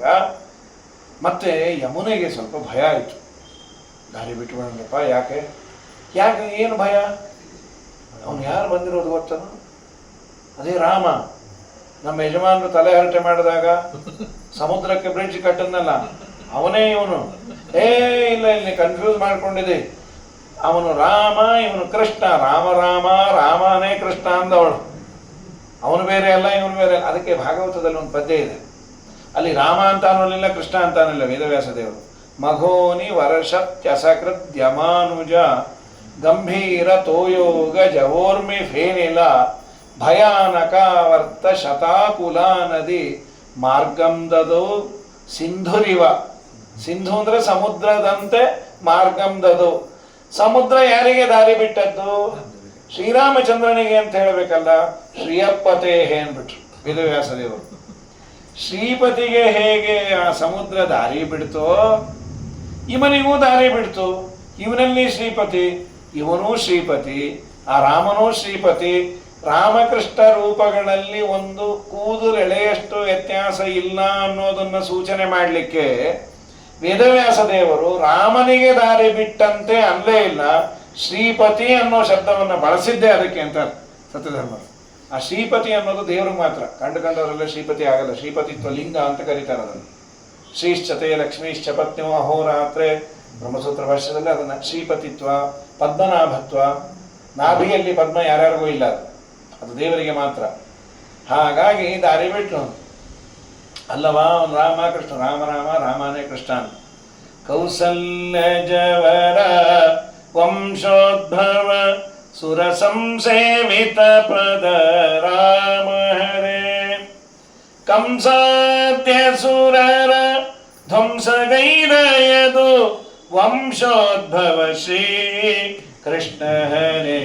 ಜೈ ಜೈ ರಾಮ ಹರೇ, ಜೈ ಜೈ ಕೃಷ್ಣ ಹರೇ. ಮುನಿಮಖ ರಕ್ಷಕ ಧನುಜರ ಶಿಕ್ಷಕ ಪಣಿಧರ ಸನ್ನುತ ರಾಮ ಹರೇ. ಘನವರ್ಣಾಂಗ ಸುಮನ ಸರೋಣಯ ಶ್ರೀ ವನಜಾಸನ ಪಿತಾ ಕೃಷ್ಣ ಹರೇ. ಜೈ ಜೈ ರಾಮ ಹರೇ, ಜೈ ಜೈ ಕೃಷ್ಣ ಹರೇ. ರಾಮನೇ ಕೃಷ್ಣ, ಕೃಷ್ಣನೇ ರಾಮ ಅನ್ನೋದು ಅವಳಿಗೆ ತಿಳಿದಿತ್ತು, ದಾರಿ ಬಿಟ್ಲು. ಇದು ಒಂದಾಯಿತು ಕೃಷ್ಣನ ಕಾಲದಲ್ಲಿ ನಡೆದ ಘಟನೆ. ವಾದಿರಾಜರಂತಾರೆ, ಇಷ್ಟೇ ನೀವು ಅಧ್ಯಯನ ಮಾಡಿ ತಿಳಿಬೇಡಿ, ನಿಮಗೊಂದು ಸೂಚನೆ ಕೊಟ್ಲು. ನಮಗೇನು ಸೂಚನೆ? ನೀವು ತಲೆಯ ಮೇಲೆ ಕೃಷ್ಣನನ್ನು ಹೊತ್ತಿಕೊಂಡು ಬಂದರೆ ಸಂಸಾರದ ಏನೇ ಹರ್ಡಲ್ಸ್ ಇದ್ರು ಅದು ನಿಮ್ಗೆ ಹೀಗೆ ದಾರಿ ಬಿಡತ್ತಪ್ಪ. ಭವ ಪ್ರವಾಹೋಪಿ ತವ ಏವಮೇವ ಇತ್ಯುದೀರ ಯಂತೀವ ಸಮಸ್ವ ಯಮಸ್ವಸಾಸ. ಸಂಸಾರ ಸಾಗರದಲ್ಲಿ ಇರುವ ಸಮಸ್ಯೆಗಳು ಕೃಷ್ಣನನ್ನ ತಲೆ ಮೇಲೆ ಹೊತ್ತಿಕೊಂಡು ಬಂದರೆ ಹೀಗೆ ದಾರಿ ಬಿಡತ್ತೆ ಅನ್ನುವುದನ್ನ ಸೂಚನೆ ಮಾಡ್ಲಿಕ್ಕೆ ದಾರಿ ಬಿಟ್ಲೋ ಏನೋ ಅನ್ನುವಂತೆ ಇತ್ತು. ಹೌದ್ರಪ್ಪ, ನೀವೇನೋ ಹೇಳಿದ್ದು ಚಲೋ, ಕೃಷ್ಣನ್ ತಲೆ ಮೇಲೆ ಹೊತ್ಕೊಂಡ್ ಬಂದ್ರೆ ಸಂಸಾರದ ಸಮಸ್ಯೆಗಳು ದಾರಿ ಬಿಡ್ತಾವ. ನಮ್ಮನೇಲಿ ಕೃಷ್ಣ ಅವತಾರ ಮಾಡಿರ್ಬೇಕಲ್ಲ. ನೀವು ಕೃಷ್ಣನ್ನ ಫಿಸಿಕಲ್ ಆಗಿ ತಲೆ ಮೇಲೆ ಹೊತ್ಕೊಂಡ್ ಬರೋದು ಬೇಡ, ಕೃಷ್ಣನ ಮಹಿಮೆಯನ್ನ ತಲೆಯೊಳಗೆ ಇಟ್ಟುಕೊಳ್ಳಿ, ಆಗ ನಿಮಗೆ ದಾರಿ ಬಿಡುತ್ತೆ. ಹೀಗೆ ಬಿಟ್ಟದ್ದು ಉಂಟು. ರಘೋತ್ತಮ ತೀರ್ಥ ಶ್ರೀಪಾದಂಗಳವರ ಗುರುಗಳು ರಘೋರಿಯರು. ಅವರಿಗೆ ಮಹಾಪ್ರವಾಹಿನಿ ಭೀಮಾ ಯಸ್ಯ ಮಾರ್ಗ ಮದಾನ್ಮದ. ಭೀಮಾ ನದಿ ಕವರೊಡೆದು ದಾರಿ ಬಿಡುತ್ತಂತೆ. ಅಮ್ಮ ದಾರಿ ಬಿಡೆ ಅಂದಾಗ ದಾರಿ ಬಿಡ್ತು. ಬಿಟ್ಟದ್ದು ಉಂಟು, ಮೇಲೆ ಬಂದದ್ದು ಉಂಟು. ವಿದ್ಯಾಮಾನ್ಯ ತೀರ್ಥರು ಗೋದಾವರಿಗೆ ಹೋಗಿದ್ದಂತೆ. ಸೋನ್ ನೋಡಿದ ಶಿಷ್ಯಂದರು ಹೇಳಿದ್ದು ಪಾಪ. ಸೋನ ಸ್ವಾಮಿಗಳಲ್ಲಿ ಚಾತುರ್ಮಾಸ್ಯ ಕೊಡ್ತಾರಲ್ಲ, ಅವರಿಗೆ ಇಳಿದು ಹತ್ತಲಾಗದ ಇಳಿ ವಯಸ್ಸಿನಲ್ಲಿ ಅಲ್ಲಿ ಹೋಗಿದ್ದು ಸೋನ್ಗೆ. ಯಾರೋ ಶಿಷ್ಯರಂದ್ರು ನಾವು ತಂದು ನೀರು ಹಾಕ್ತೇವೆ, ಸ್ನಾನನೂ ಆಗತ್ತೆ, ಮತ್ತು ಸ್ವಾಮಿಗಳು ಇಳಿದು ಹತ್ತೋದು ಕಷ್ಟ ಆಗತ್ತೆ. ಇಲ್ಲ, ನಾನು ಅವಗಾಹನ ಸ್ನಾನ ಮಾಡಬೇಕು, ಕಡೆ ಪಕ್ಷ ಆ ಗೋದಾವರಿಯ ಸ್ಪರ್ಶವನ್ನು ಮಾಡಿ ನಾನೇ ನೀರು ಹಾಕೋಬೇಕು ಅಂತ ಅಪೇಕ್ಷೆ. ಸ್ವಾಮಿ, ಅದು 10 ಮೆಟ್ಲು ಇಳಿಬೇಕು, ನಿಮಗೆ ಇಳಿಲಿಕ್ಕೆ ಆಗೋದಿಲ್ಲ. ಇಲ್ಲ, ನಾನು ಸ್ವಲ್ಪ ಹೊತ್ತು ಜಪ ಮಾಡ್ತೇನೆ, ದೇವರು ಆ ಗೋದಾವರಿಯನ್ನು ಸ್ವಲ್ಪ ಮೇಲ್ ಬರೋ ಥರ ಮಾಡ್ತಾನೆ. ಅದು ಸಾಧ್ಯವೇ ಇರಲಿಲ್ಲ. ಸಾಧ್ಯವೇ ಇಲ್ಲದ ಬಿಸಿಲುಗಾಲ. ಏನೋ ಸಂಚಾರ ಪರಿಕ್ರಮಣ ಅಲ್ಲಿ ಬಂದಿದ್ರಂತೆ. ಹೇಗಾಗುತ್ತೆ ಇವರು, ಮೊಂಡತನ ಮಾಡ್ತಾರೆ ದೊಡ್ಡವರು. ಆಗಲಿ, ಒಂದು ಅರ್ಧ ಗಂಟೆ ನೋಡುವ. ಅರ್ಧ ಗಂಟೆ ಅವ್ರ ಬಾಣಿಗೆ ಅವರು ಜಪ ಮಾಡ್ತಾ ಕೂತಾಗ ಅದು ಏನಾಯ್ತೋ ಏನೋ. ಅಂದರೆ ಅದು ಆ ಕಾಲದಲ್ಲಿ ಇವ್ರು ಯಾರಿಗೂ ಏನೂ ಹೇಳಿಲ್ಲ. ಅದರ ಹಿಂದೆ ಒಂದು ಚೆಕ್ ಡ್ಯಾಮು ಅದೇನೋ ಇರುತ್ತೆ ವ್ಯಾಲ್ಯೂ, ಅದನ್ನು ಬಿಟ್ಟು ಬಿಟ್ಟರೆ ಒಂದೊಂದೇ ಸ್ಟೆಪ್ ಬಂದು ವಿದ್ಯಾಮಾನ್ಯರು ಕೂತ ಮೆಟ್ಟಲಿನವರೆಗೂ ನೀರು ಬಂದು ಅದರಲ್ಲೇ ಕೂತು ನೀರು ಹಾಕೊಂಡು, ಸ್ವಾಮಿ ನೀವು ತುಂಬ ದೊಡ್ಡವರು, ನಾ ದೊಡ್ಡವನಲ್ಲ, ನಮ್ಮ ಸ್ವಾಮಿ ತುಂಬ ದೊಡ್ಡವನು, ನನಗೂ ಒಂಚೂರು ಗೋದಾವರಿಯ ಸ್ನಾನ ಮಾಡಲಿ ಅಂತ ಅವಕಾಶ ಕೊಟ್ಟ. ಅವ್ರಿಗೇನು ಹಿರಿಮೆ, ಇದು ದೊಡ್ಡತನ, ನೋಡಿದ್ರ ಬಂತು ಮಾಡ್ತು ಅಂತ ಹೇಳಿಲ್ಲ. ಕೃಷ್ಣನನ್ನು ನಂಬಿದ್ದಕ್ಕೆ ಕೃಷ್ಣ ಪೂಜೆಯನ್ನೇ ಕೊಡಿಸ್ತಾ ಇದ್ದೇನೆ, ಗೋದಾವರಿ ಬಂದದ್ದು ಆ ನಂಬಿಕೆಯಿಂದ ನಾನು ಸ್ನಾನ ಮಾಡಬೇಕು, ಇಷ್ಟು ದೂರ ಮತ್ತೆ ಈ ಜನ್ಮದಲ್ಲಿ ಬರ್ಲಿಕ್ಕೆ ಆಗುವುದಿಲ್ಲ, ನದಿ ತೀರಕ್ಕೆ ಬಂದು ಇನ್ನೊಬ್ಬರಿಂದ ನೀರು ಹಾಕಿಸ್ಕೊಳ್ಳೋದು ಬೇಡ, ನಮ್ಮ ಕೃಷ್ಣ ಮಾಡಿಸ್ತಾನೆ ಅನ್ನುವ ನಂಬಿಕೆಯಿಂದ ಆ ಬೇಸಿಗೆ ಕಾಲದಲ್ಲಿ ತಾನಾಗೆ ಮೇಲೆ ನೀರು ಬರೋದು. ಗಂಗಾಲಹರಿ ಅಂತಿದೆ, ಪಂಡ್ರಿನಾಥಾಚಾರ್ಯ ಅಣ್ಣಂದ್ರ ತಮ್ಮಂದ್ರ, ನಾನು ನಿಮ್ಮ ತಂದೆ ಪಂಡ್ರಿನಾಥಾಚಾರ್ಯ ಅವರ ತಂದೆ. ಆ ಗಂಗಾಲಹರಿ ಕನ್ನಡದ ತರ್ಜಮೆ ಅವರ ಗಂಗಾಲಹರಿಯಲ್ಲಿ ಬರೆದ್ಯಾರ. ಹೀಗೊಂದು ಆಖ್ಯಾಯಿಕೆ ಇತ್ತು ಅಂತ. ಅಂದರೆ ಅವನ ಬಗ್ಗೆ ಸರಿಯಾಗಿ ಗಂಗಾಲಹರಿಯನ್ನು ಬರೆದವನು ಜಗನ್ನಾಥ ಪಂಡಿತ ಅಂತ, ಸಿಕ್ಕಾಪಟ್ಟೆ ಒಳ್ಳೆ ವಿದ್ವಾಂಸ. ಅವನು ಮೂಲತಃ ಆಂಧ್ರ ಪ್ರದೇಶದವನು. ಆಮೇಲೆ ಅವನ ಪಾಂಡಿತ್ಯಕ್ಕೆ ಬೆಲೆ ಸಿಗಲಿಲ್ಲ. ಮುಂದೆ ರಾಜರುಗಳನ್ನೆಲ್ಲ ಸ್ತೋತ್ರ ಮಾಡಿ ಕಾವ್ಯ ಮಾಡಿದ. ಸಿಕ್ಕಾಪಟ್ಟೆ ಕೀರ್ತಿ ಬಂದು ಶಹಜಹಾನ್ ಮನೆ ಸೇರ್ಕೊಂಡ್ಬಿಟ್ಟ. ಅವನ ಮಗಳನ್ನು ಲವಂಗಿ ಅನ್ನೋಳನ್ನು ಮದುವೆ ಆದ. ಶಹಜಹಾನ್ ಇರೋವರೆಗೂ ಚೆನ್ನಾಗಿತ್ತು. ಔರಂಗಜೇಬ್ ಬಂದು ವಾದ ಕಳಿಸ್ದ. ಗಂಗಾ ತೀರಕ್ಕೆ ಬಂದ ಭ್ರಷ್ಟನಾದವನು. ಆಗ ಅವನಿಗೆ ತುಂಬ ಪಶ್ಚಾತ್ತಾಪ ಆಗಿತ್ತು. ಎಂಥ ವಿದ್ವಾಂಸ, ತಿಳಿಯದವನಲ್ಲ, ಶಾಸ್ತ್ರ ಚೆನ್ನಾಗಿ ತಿಳಿದು ಒಂದು ಹೆಣ್ಣಿನ ತೆಕ್ಕೆಗೆ ಸಿಕ್ಕಿ ಏನೂ ಮಾಡಲೇ ಇಲ್ಲ, ಸ್ನಾನ ಇಲ್ಲ, ಸಂಧ್ಯಾವಂದನೆ ಇಲ್ಲ, ದೇವರ ಪೂಜೆ ಇಲ್ಲ. ಅವನಿಗೆ ಅವನ ಬಗ್ಗೆ ತುಂಬ ಹೇಸಿಗೆ ಅನ್ನೋ ಭಾವನೆ ಬಂತು. ತುಂಬ ದೂರ ಸಾಗಿ ಆಗಿತ್ತು. ಇರ್ರಿಪೇರಬಲ್ ಅನ್ನುವಷ್ಟು ಜೀವನ ಹಾಳಾಗಿತ್ತು.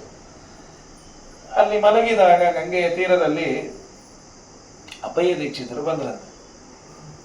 ಬಹಳ ದೊಡ್ಡವರು ಅಪ್ಪಯ್ಯ ದೀಕ್ಷಿತರು. ಅದ್ವೈತ ಸಿದ್ಧಾಂತದಲ್ಲಿ ಅವ್ರಿಗೊಂದು ವಿಶಿಷ್ಟವಾದ ಸ್ಥಾನ. ನಮ್ಮಲ್ಲೆಲ್ಲ ಈ ವ್ಯಾಸರಾಜರಿಗೆ ಅವರು ಕೊಡ್ತೀವಲ್ಲ, ಹಾಗೆ ಅವರ ಸಿದ್ಧಾಂತದಲ್ಲಿ ತುಂಬ ಅವರು ವಿಜೇಂದ್ರ ಸ್ವಾಮಿಗಳ ಕಾಲದಲ್ಲಿ ಇದ್ದವರು ಅಂತ. ಕಾಶಿಯಲ್ಲಿ ಇದ್ದರು. ಕಾಶಿಯಲ್ಲಿ ಅದರ ಅಪ್ಪಯ್ಯ ದೀಕ್ಷಿತರು ಅಂದರೆ ಅವ್ರದೊಂದು ವಿಶಿಷ್ಟವಾದದ್ದು. ಅವ್ರು ಬರಬೇಕಾದ್ರೆ ಎಲ್ಲರೂ ಗೌರವ ಕೊಡಬೇಕು. ಗಂಗಾ ಸ್ನಾನಕ್ಕೆ ಅಂತ ಬಂದಾಗ ಇವನು ಮಲಗಿದ್ದಾನೆ. ಅಲ್ಲಿ ಇಲ್ಲಿ ಕಾಶಿಯಲ್ಲಿ ಹೇಳಿಬಿಟ್ರು, ಅವನಿಗೆ 1 ಲೋಟ ನೀರನ್ನು ಕೊಡಬೇಡಿ, ಮಹಾಭ್ರಷ್ಟ, ಬ್ರಾಹ್ಮಣನಾಗಿ ಬ್ರಾಹ್ಮಣ ಕುಲಕ್ಕೆ ಅಪೌಟ.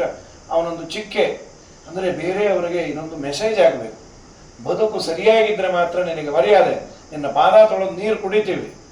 ನೀನು ಸರಿ ಇಲ್ಲ ಅಂದರೆ, ನೀನು ಪ್ರಾಣ ಹೋಗ್ತಾ ಇದೆ ಅಂದರೂ ಒಂದು ಹನಿ ನೀರು ಹುಟ್ಟೋದಿಲ್ಲ. ಇದು ಮೆಸೇಜ್ ಆಗಿದ್ದರೆ ಸಮಾಜ ಸುವ್ಯವಸ್ಥಿತವಾಗಿರುತ್ತೆ ಅಂತ ಕಾಲದಲ್ಲಿತ್ತು. ಈ ಹೇಳಿದ್ರು ನಾಲಿಗೆ ಸೀಳ್ತಾರೆ. ಈಗ ಅವತ್ತಿನ ಕಾಲದ ಕಥೆ ಇದು. ಕಡೆಯಲ್ಲಿ ಏನಾಯಿತು, ಅವನು ಕಾಲು ಚಾಚಿ ಮಲಗಿದ್ದ.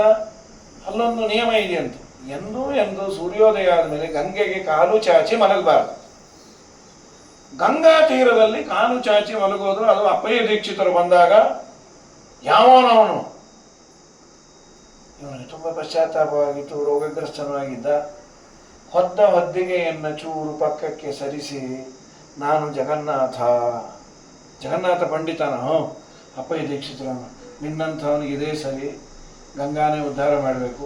ಅವ್ರಿಗೆ ಏನು ಅಂದರೆ ಇವನು ಎಲ್ಲ ವಾಕ್ಯಾರ್ಥಕ್ಕೆ ಮೈ ಮೇಲೆ ಬರ್ತಾನೆ ಅನ್ನೋ ಭಯ ಅಂತ. ಜಗನ್ನಾಥ ಪಂಡಿತ ಅಂದರೆ ಅಂಥ ಪಾಂಡಿತ್ಯ. ದುರಂತ ಹೇಗಾಯಿತು, ತುಂಬ ನೋವಾಗಿ 54 ಪದ್ಯಗಳಿದೆ ಗಂಗಾಲಹರಿ. ಅದು ಸಂಸ್ಕೃತದ್ದು, ಅದನ್ನು ಪಂಡ್ರಿನಾಥಾಚಾರ್ಯರು ಅದ್ಭುತ ರೀತಿಯಲ್ಲಿ ಕನ್ನಡಕ್ಕೆ ತರ್ಜುಮೆ ಮಾಡಿದ್ದಾರೆ 76ನೇ ಇಸ್ವಿಯಲ್ಲಿ. ಅದಕ್ಕೆ ಬೇಂದ್ರೆಯವರು ಬಹಳ ಅದ್ಭುತವಾಗಿ ಅದರ ಬಗ್ಗೆ, ತಂದೆ ಬಗ್ಗೆ ತುಂಬ ಅದ್ಭುತ. ಅದು ಇನ್ಫ್ಯಾಕ್ಟ್ ಅದು ಸಂಸ್ಕೃತದ ಪದ್ಯದಕ್ಕಿಂತ ಕನ್ನಡದ ಪದ್ಯಗಳೇ ತುಂಬ ಚೆನ್ನಾಗಿದೆ. ಕಡೆಯಲ್ಲಿ ಒಂದು ಮಾತು, ಪ್ರಾಯ ಅವರ ತಾಯಿ ಹೆಸರು ಮಂದಾಕಿನಿ ಅಂತ ಇರಬೇಕು. ನಾನು ಮಂದ ಗಂಗಾ ನಾನು ಮಂದ ನನ್ನ ಕೈಯವಳು ಮಂದಾಕಿ ನೀತಿ ನಾಮ, ನಾನು ದಡ್ಡ, ಇದನ್ನೆಲ್ಲ ಬರೆಯೋಗಿದ್ದು. ಇದು ಕಡೆಗೆ ಅವರದು ಪಂಡ್ರಿನಾಥಾಚಾರ್ಯರ ಸ್ಟೇಟ್ಮೆಂಟ್. ಅದು ತುಂಬ ಅದ್ಭುತವಾಗಿದೆ. ಅದು ಒಂದೊಂದು ಪದ್ಯವನ್ನು ಹೇಳಿದಾಗ 53 ಸ್ಟೆಪ್ಸ್ ಕೆಳಗಿತ್ತಂತೆ ಗಂಗೆ. ಒಂದು ಪದ್ಯ ಹೇಳಿದ್ರೆ ಒಂದು ಸ್ಟೆಪ್ ಮೇಲೆ, ಹೀಗೆ ಬಂದು ಕಡೆಗೆ 54ನೇ ಪದ್ಯಕ್ಕೆ ಗಂಗೆ ಅವನನ್ನು ಎಳೆದುಕೊಂಡು ಹೋಗಿಬಿಟ್ಲು. ಬಾ, ನಿನ್ನನ್ನು ಉದ್ಧಾರ ಮಾಡ್ತೇನೆ. ತುಂಬ ಅದ್ಭುತವಾಗಿದೆ ಗಂಗಾಲಹರಿ. ಯಾಕೆ ಹೇಳಲಿಕ್ಕೆ, ಅಂಥ ಪಾಪಿಯನ್ನು ಅವನ ಕನ್ಫೆಸ್ಟಿಂಗ್ ಆಗಿದೆ. ನಿನ್ನ ಮಗ ಅಯೋಗ್ಯ ಆದರೆ ತಾಯಿ ಅಯೋಗ್ಯಳಾಗಿರೋದಿಲ್ಲಲ್ವ? ನಿನ್ನನ್ನು ಕರ್ಕೊಂಡು ಹೋಗು. ಸಾವಿನೂರ ಸಂತೆಯಲ್ಲಿ ಯಮಧರ್ಮರಾಜನ ಪಟ್ಟಣಕ್ಕೆ ಹೋಗಬೇಕಾದ್ರೆ ಖಾಲಿ ಖಾಲಿ ಖಾಲಿ. ಯಾವುದು ಕರೋನಾ ಬಂದಾಗ ಬೆಂಗಳೂರು ರೋಡ್ ಇದ್ದಾಗಿತ್ತಂಥದ್ದು. ಯಾಕೆ ಅಂದರು, ಒಬ್ಬರಾದರೂ ಯಮಧರ್ಮರಾಜನ ಮನೆಗೆ ಬರೋರಿಲ್ಲ. ಯಾಕೆ ಅಂದ್ರೆ ಗಂಗಾ ಅಂದರು ಅಂದರೆ ಮತ್ತೆ ಇವ್ರು ಈ ರೂಟಲ್ಲ ಆ ರೂಟ್ ಹೋಗ್ರಿ ಅಂತ. ಹೀಗೆ ಆ ಗಂಗಾಲಹರಿ ಬಹಳ ಅದ್ಭುತವಾಗಿ ವರ್ಣನೆ ಮಾಡಿಯಾನೆ. ಅದನ್ನು ತುಂಬ ಚೆನ್ನಾಗಿ ಕನ್ನಡೀಕರಿಸಿರೋದು ಆ ಗಂಗಾಲಹರಿಯಲ್ಲಿ. ಈ ಮಾತುಗಳನ್ನು ಅವತಾರಿಕೆಯಲ್ಲಿ ಹೇಳ್ತಾರೆ. ಗಂಗಾಲಹರಿಯ ಬಗ್ಗೆ ಹೀಗೊಂದು ಆಖ್ಯಾಯಿಕೆ ಉಂಟು. ಮಹಾಪಾಪಿಗಳನ್ನು ಉದ್ಧಾರ ಮಾಡುವಂತಹ ಅದ್ಭುತವಾದ ಯೋಗ್ಯತೆ ಪರಮಾತ್ಮನ ಪಾದ ಜಲಕ್ಕಿದೆ ಅಂದರೆ ಇನ್ನು ಅವನಿಗೇನು, ಅವನೇ ತಲೆ ಮೇಲಿದ್ದಾಗ ತಾಕೃಷ್ಣವಾಹೇ ವಸುದೇವಾಗತೆ ಸ್ವಯಂ ಶೀರ್ಯಂಥ ಯಥಾತಮೋರವೇಹೇ, ಅನಾಯಾಸವಾಗಿ ಶಿಶುರೂಪದ ಕೃಷ್ಣನನ್ನು ಹೊತ್ತ ಅಲ್ಲಿ ತಂದಿಟ್ಟ. ಆದ ಮೇಲೆ ಲಕ್ಷ್ಮೀದೇವಿಯನ್ನ ಹೊತ್ಕೊಂಡು ಈ ಕಡೆ ಬಂದ. ರಾಜರು ನೋಡಿ ಕೃಷ್ಣನನ್ನ ಅಲ್ಲಿಟ್ಟು ಲಕ್ಷ್ಮೀದೇವಿಯನ್ನ ತಂದಿದ್ದಕ್ಕೆ ಸೂಚನೆ ಏನು? ಇಷ್ಟು ಚೆನ್ನಾಗಿ ಏನು ಲಕ್ಷ್ಮೀ ಕೃಷ್ಣ ಹೇಳಿದ್ದ ತಂದು ಇಷ್ಟೇ ನಮ್ಮ ತಲೆಗುಳಿಯೋದು ಅಲ್ಲಂತೆ.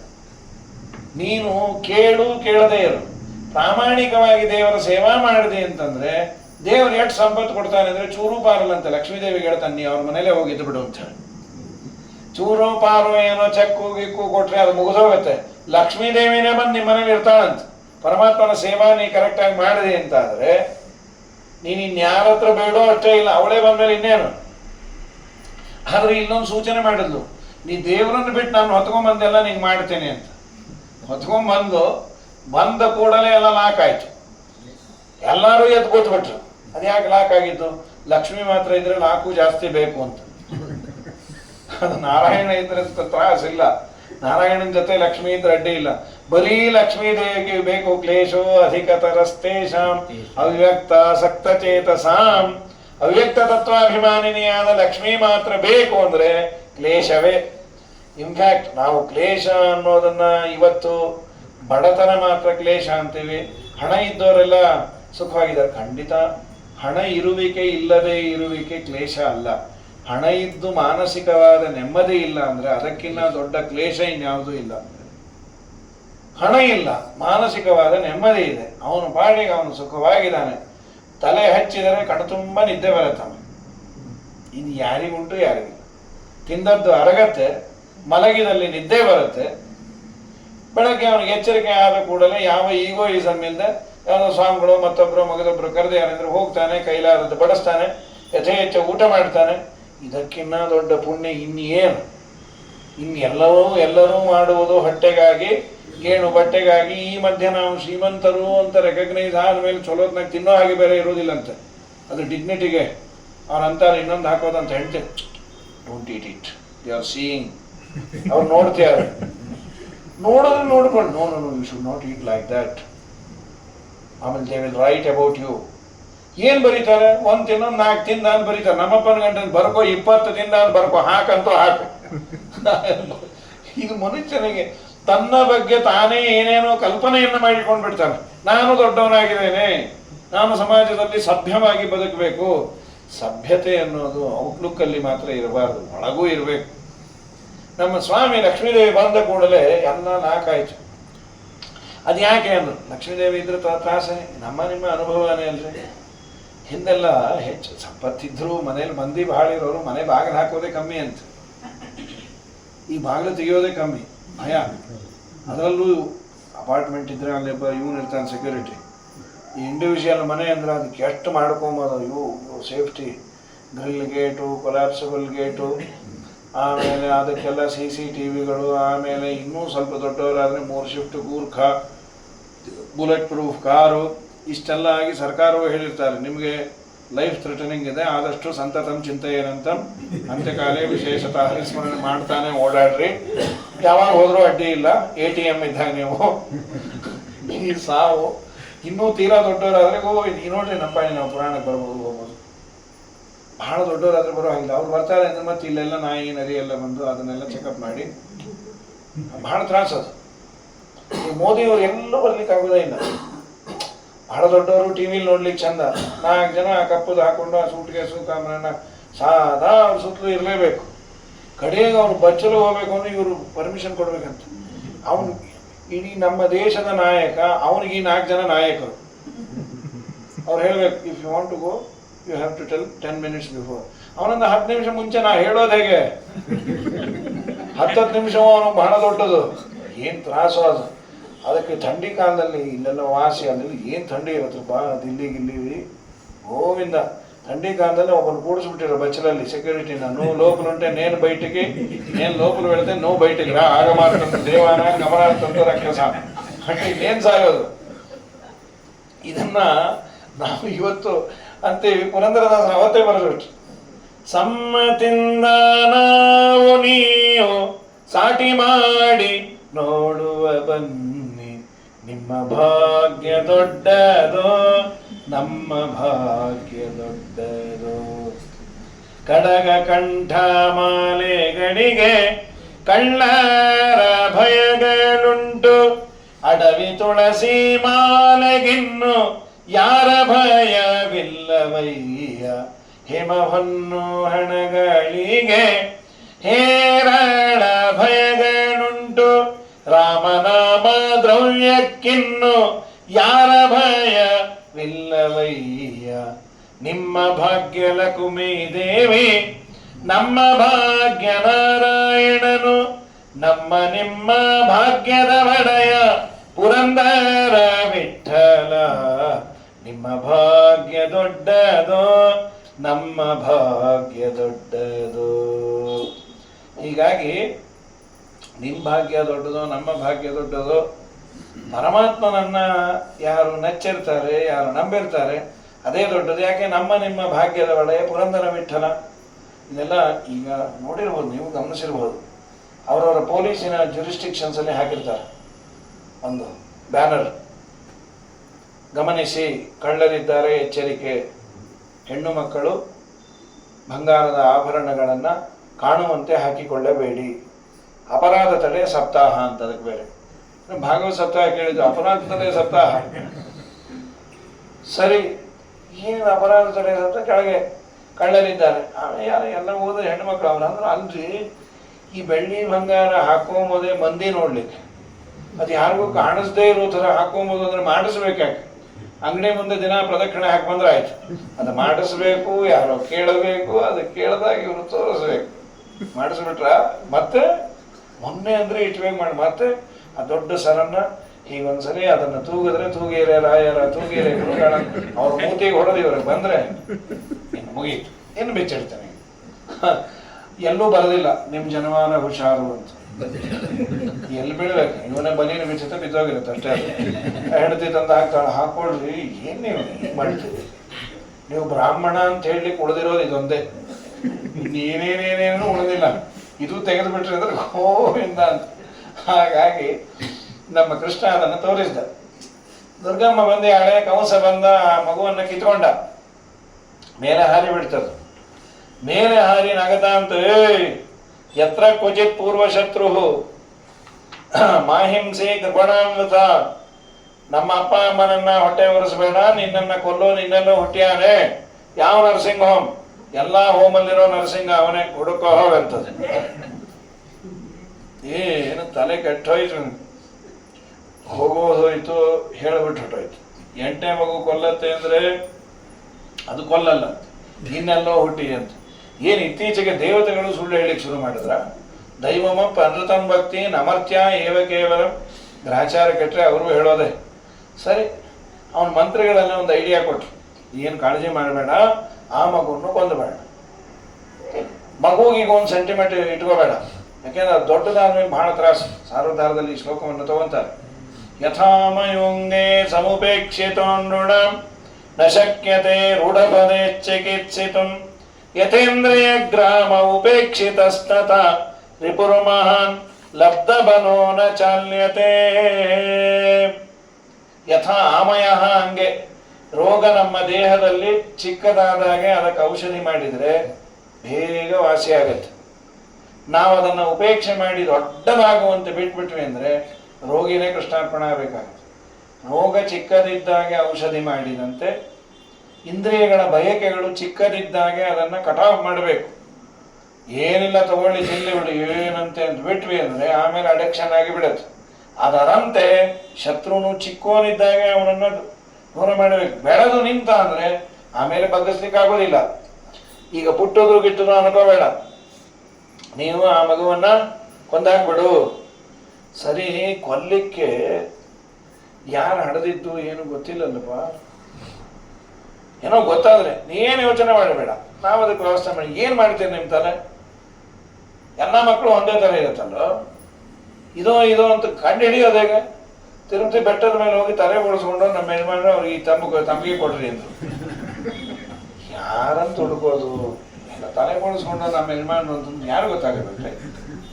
ಈ ತಲೆ ಬೋಳಿಸ್ಕೊಂಡು ಯಾತ್ರೆ ಹೋದಾಗ ಮನೆಗೆ ಬಂದರೆ ಹೆಂಡತಿಗೆ ಗೊತ್ತಾಗಲ್ಲ, ಗಂಡ ಸ್ವಲ್ಪ ಯಾತ್ರೆಯಲ್ಲಿ ಕಪ್ಪಾಗಿ ಬಂದಿರ್ತಾನೆ, ಬಾಗಿಲು ಬಡದ ನಗತಾ ನಿಂತ ಅವನು, ಏನೋ ಅಪರೂಪಕ್ಕೆ ಬಂದೆ ಏನಂತ ಅವಳಂದು ನಮ್ಮ ಮನೆಯವರಿಲ್ಲ ಆಮೇಲೆ ಬನ್ರಿ ಅಂತ. ಅಯ್ಯೋ ನಿನ್ನ ಮಕ್ಕಕ್ಕೆ ಇಷ್ಟ ಹಾಕ, ನಾನೇ ನಿನ್ನ ಮಗ ಏನ್ರಿ ಯಾತ್ರೆಗೆ ಹೋಗ್ಬಂದು ದರೋಡೆಕೋರ ಆದಾಗ ಆಗ್ಬಿಟ್ಟಿರಿ, ಏನ್ ಚಂಬಲ್ ಕಡೆಗೆ ಹೋಗಿದ್ರ ಅಂದ್ರು. ಚಂಬ ಇಲ್ಲ, ಕಣವೆ ಇಲ್ಲ, ಇದ್ದು ಚಂಬ ಹೋಯ್ತು ಅಂದ, ಎಲ್ಲೋ ಕಣವೆಯಲ್ಲಿ ಬಿತ್ತು. ಹಾಗಾಗಿ ಸರಿ, ಎಲ್ಲ ಮಕ್ಕಳನ್ನು ಕೊಲ್ಲೋಣ. ಹೌದು, ಇದನ್ನು ಮಾಡೋರು ಯಾರು?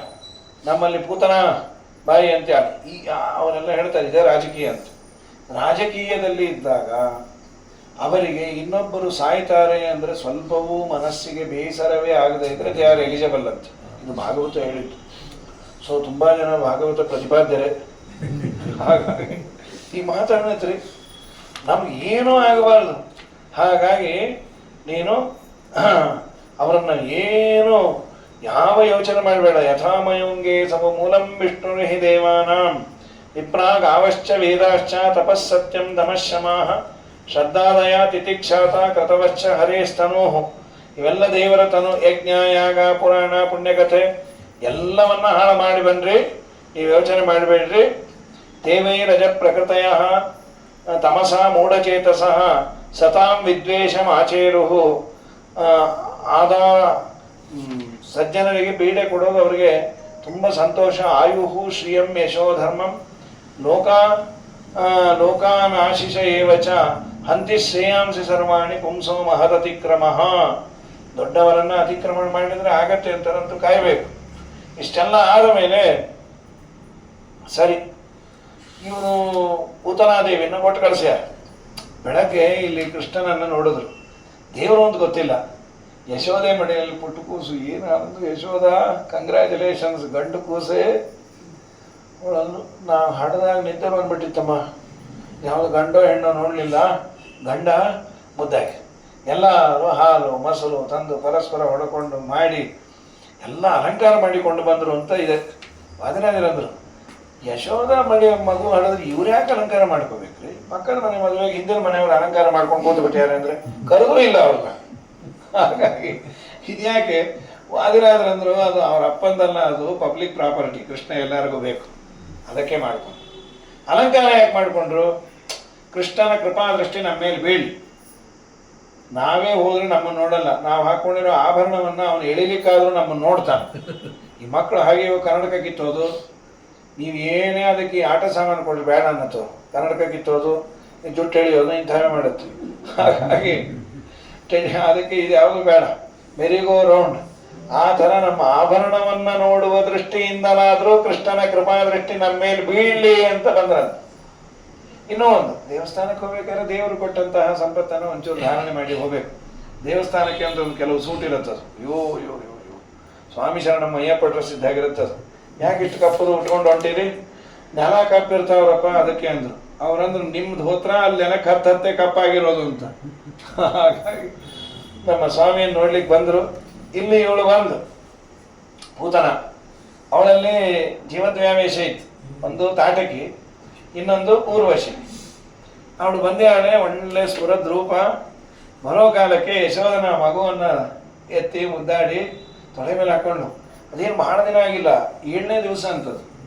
ಹುಟ್ಟಿದ 7 ದಿವಸದಲ್ಲೇ ದುಷ್ಟಭೂತನೆಯ ಕೊಂದೆ ಅಳುವುದೇ ಆತಕೋ ರಂಗಯ್ಯ ಅಂಥೇಳಿ ಸಪ್ತಾಹಕ್ಕೆ ಒಂದು ಮರಡರೇ ದೇವರು. 7ನೇ ದಿವಸಕ್ಕೆ ದುಷ್ಟಳನ್ನು ಸಂಹಾರ ಮಾಡಿಬಿಟ್ಟ. ತೊಡೆ ಮೇಲೆ ಹಾಕೊಂಡು ಹೇಳಿ, ಕೃಷ್ಣ ಮಾಡ್ತೀನಿ ಬಾ, ಕಣ್ಣು ಮುಚ್ಚಿದ್ನಂತ. ಸ್ತನಕ್ಕೆ ಚೆನ್ನಾಗಿ ವಿಷ ಮೆತ್ಕೊಂಡು ಹೇಳೆ, ಸ್ತನ್ಯಪಾನ ಮಾಡುವ ವ್ಯಾಜ ಕೃಷ್ಣನನ್ನು ಕೊಲ್ಲಬೇಕು ಅಂತ. ಕೃಷ್ಣ ಯಾಕೆ ಸಾಯ್ತಾನ್ರಿ? ಅವನು ಪ್ರಾಣವನ್ನೇ ಎಳಿಲಿಕ್ಕೆ ಶುರು ಮಾಡಿದ. ಬಿಡೋ ಅಂದವಳು. ಪಾಪಿ, ನನಗೆ ವಿಷ ಕೊಡ್ತೀಯ, ನಂಗೆ ಏನು ಕೊಡ್ತೀಯೋ ಅದನ್ನೇ ವಾಪಸ್ ಕೊಡ್ತೇವೆ.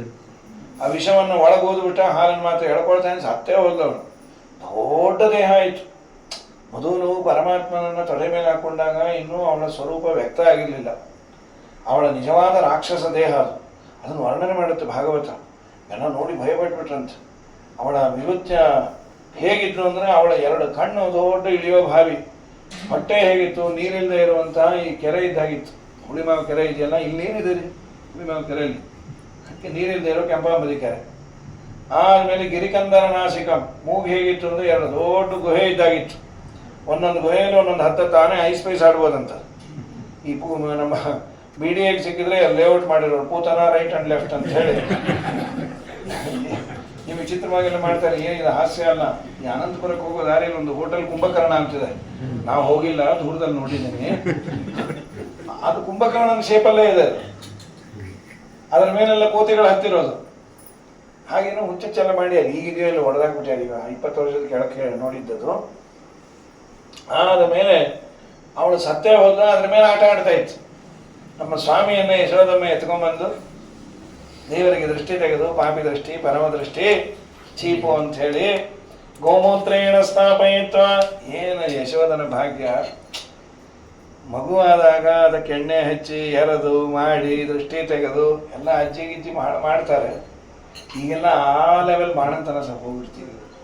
ಹಿಂದೆಲ್ಲ ಅದು ಲೇಹ, ಇನ್ನೊಂದು ಮತ್ತೊಂದು, ಯೋ ಕಾಸೋದು ಅಂದ್ರೆ ಏನು ಅಬ್ಬಾ, ಅದೊಂದು ಬೆತ್ತದ್ದು ಇದು ಬರೋದು. ಈ ಆಂಧ್ರ ಕಡೆ ಒಂದು ಇದ್ರ ಮಂಚ ಬರುತ್ತೆ, ಹೊರಸು, ಅದ್ರ ಕಡೆ ಬೆಂಕಿ ಇಟ್ಟಿರೋರು, ಸಂಬಾರಲ್ಲಿ ಹಡಿದು ಬಿಟ್ರೆ ಸತ್ರ ಅವರು. ಈಗ ಈ ಮಾಡಂತಾನೆ ಇಲ್ಲ, ಗಟ್ಟಿ ಇರಲ್ಲ, ಅದು ಬೇಕಾಗಿಲ್ಲ, ಅದಕ್ಕೆ ನಾವು ಮಾಡ್ಕೊಂಬಲ್ಲ ಅಂತ. ಹೀಗಾಗಿ ನಮ್ಮ ಸ್ವಾಮಿ ಅವತಾರ ಮಾಡಿದಾಗ ದಿನ ನೀರು ಮತ್ತು ನಿದ್ದೆಯಲ್ಲಿ ಬೆಳಿಬೇಕು ಅಂತ ದಿನ ಎರಿಯೋರು, ನೆನ್ಬಿಟ್ಟು ದಿನ ಎರಿತಾರೆ. ನಮ್ಮ ಸ್ವಾಮಿ ದಿನ ಎರಿಯೋಳಂತ್ರಿ ಯಶೋಧ. ಎಂಥ ಭಾಗ್ಯ ಅದು! ಪರಮಾತ್ಮನಿಗೆ ಒಂದು ತಂಬಿಗೆ ಅಭಿಷೇಕ ಮಾಡಿದರೆ ಪುಣ್ಯ ಅಂದರೆ ದಿನ ಉದ್ವರ್ಚನೆ. ಗಂಗಾ ಜನಕಗೆ ಗಡಿಗೆ ನೀರೆರವಳತೆ,